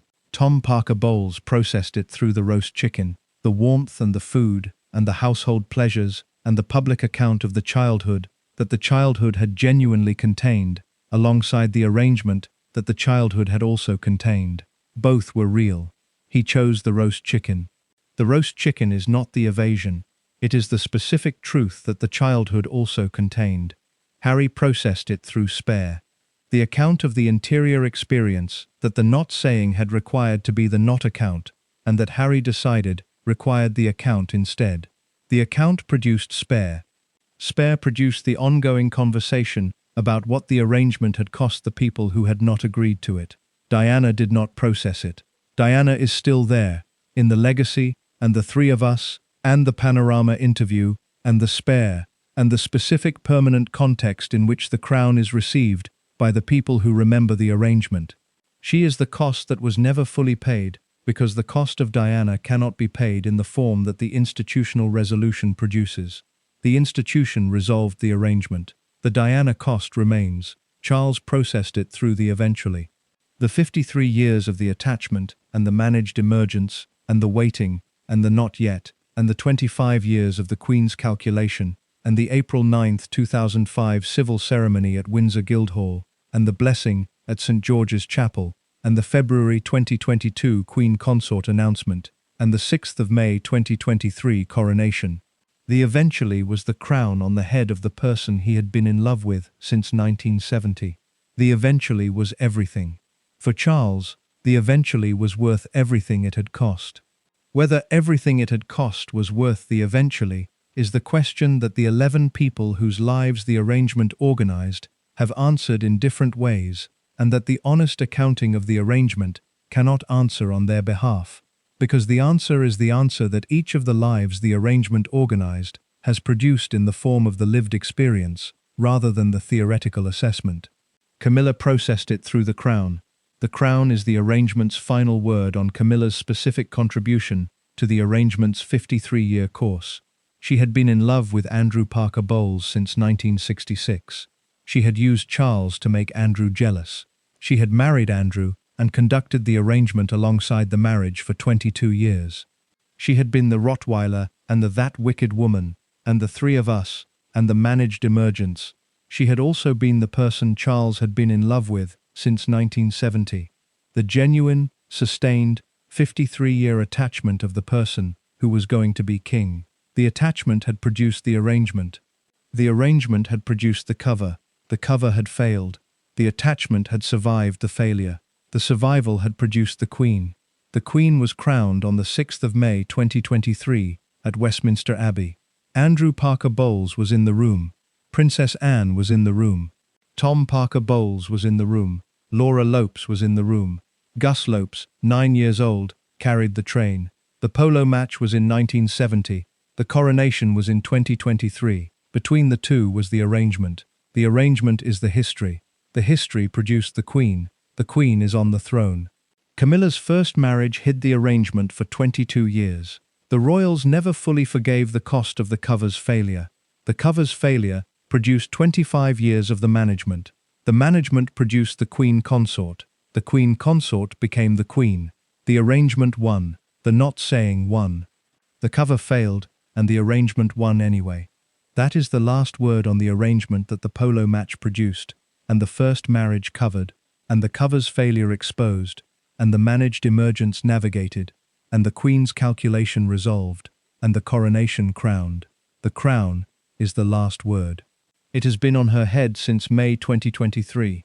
Thank you so much for watching until the end. If you loved this story, check out the other videos on your screen right now. I think you'll really enjoy them. And please do not forget to subscribe if you haven't already. It means more than you know. See you in the next one.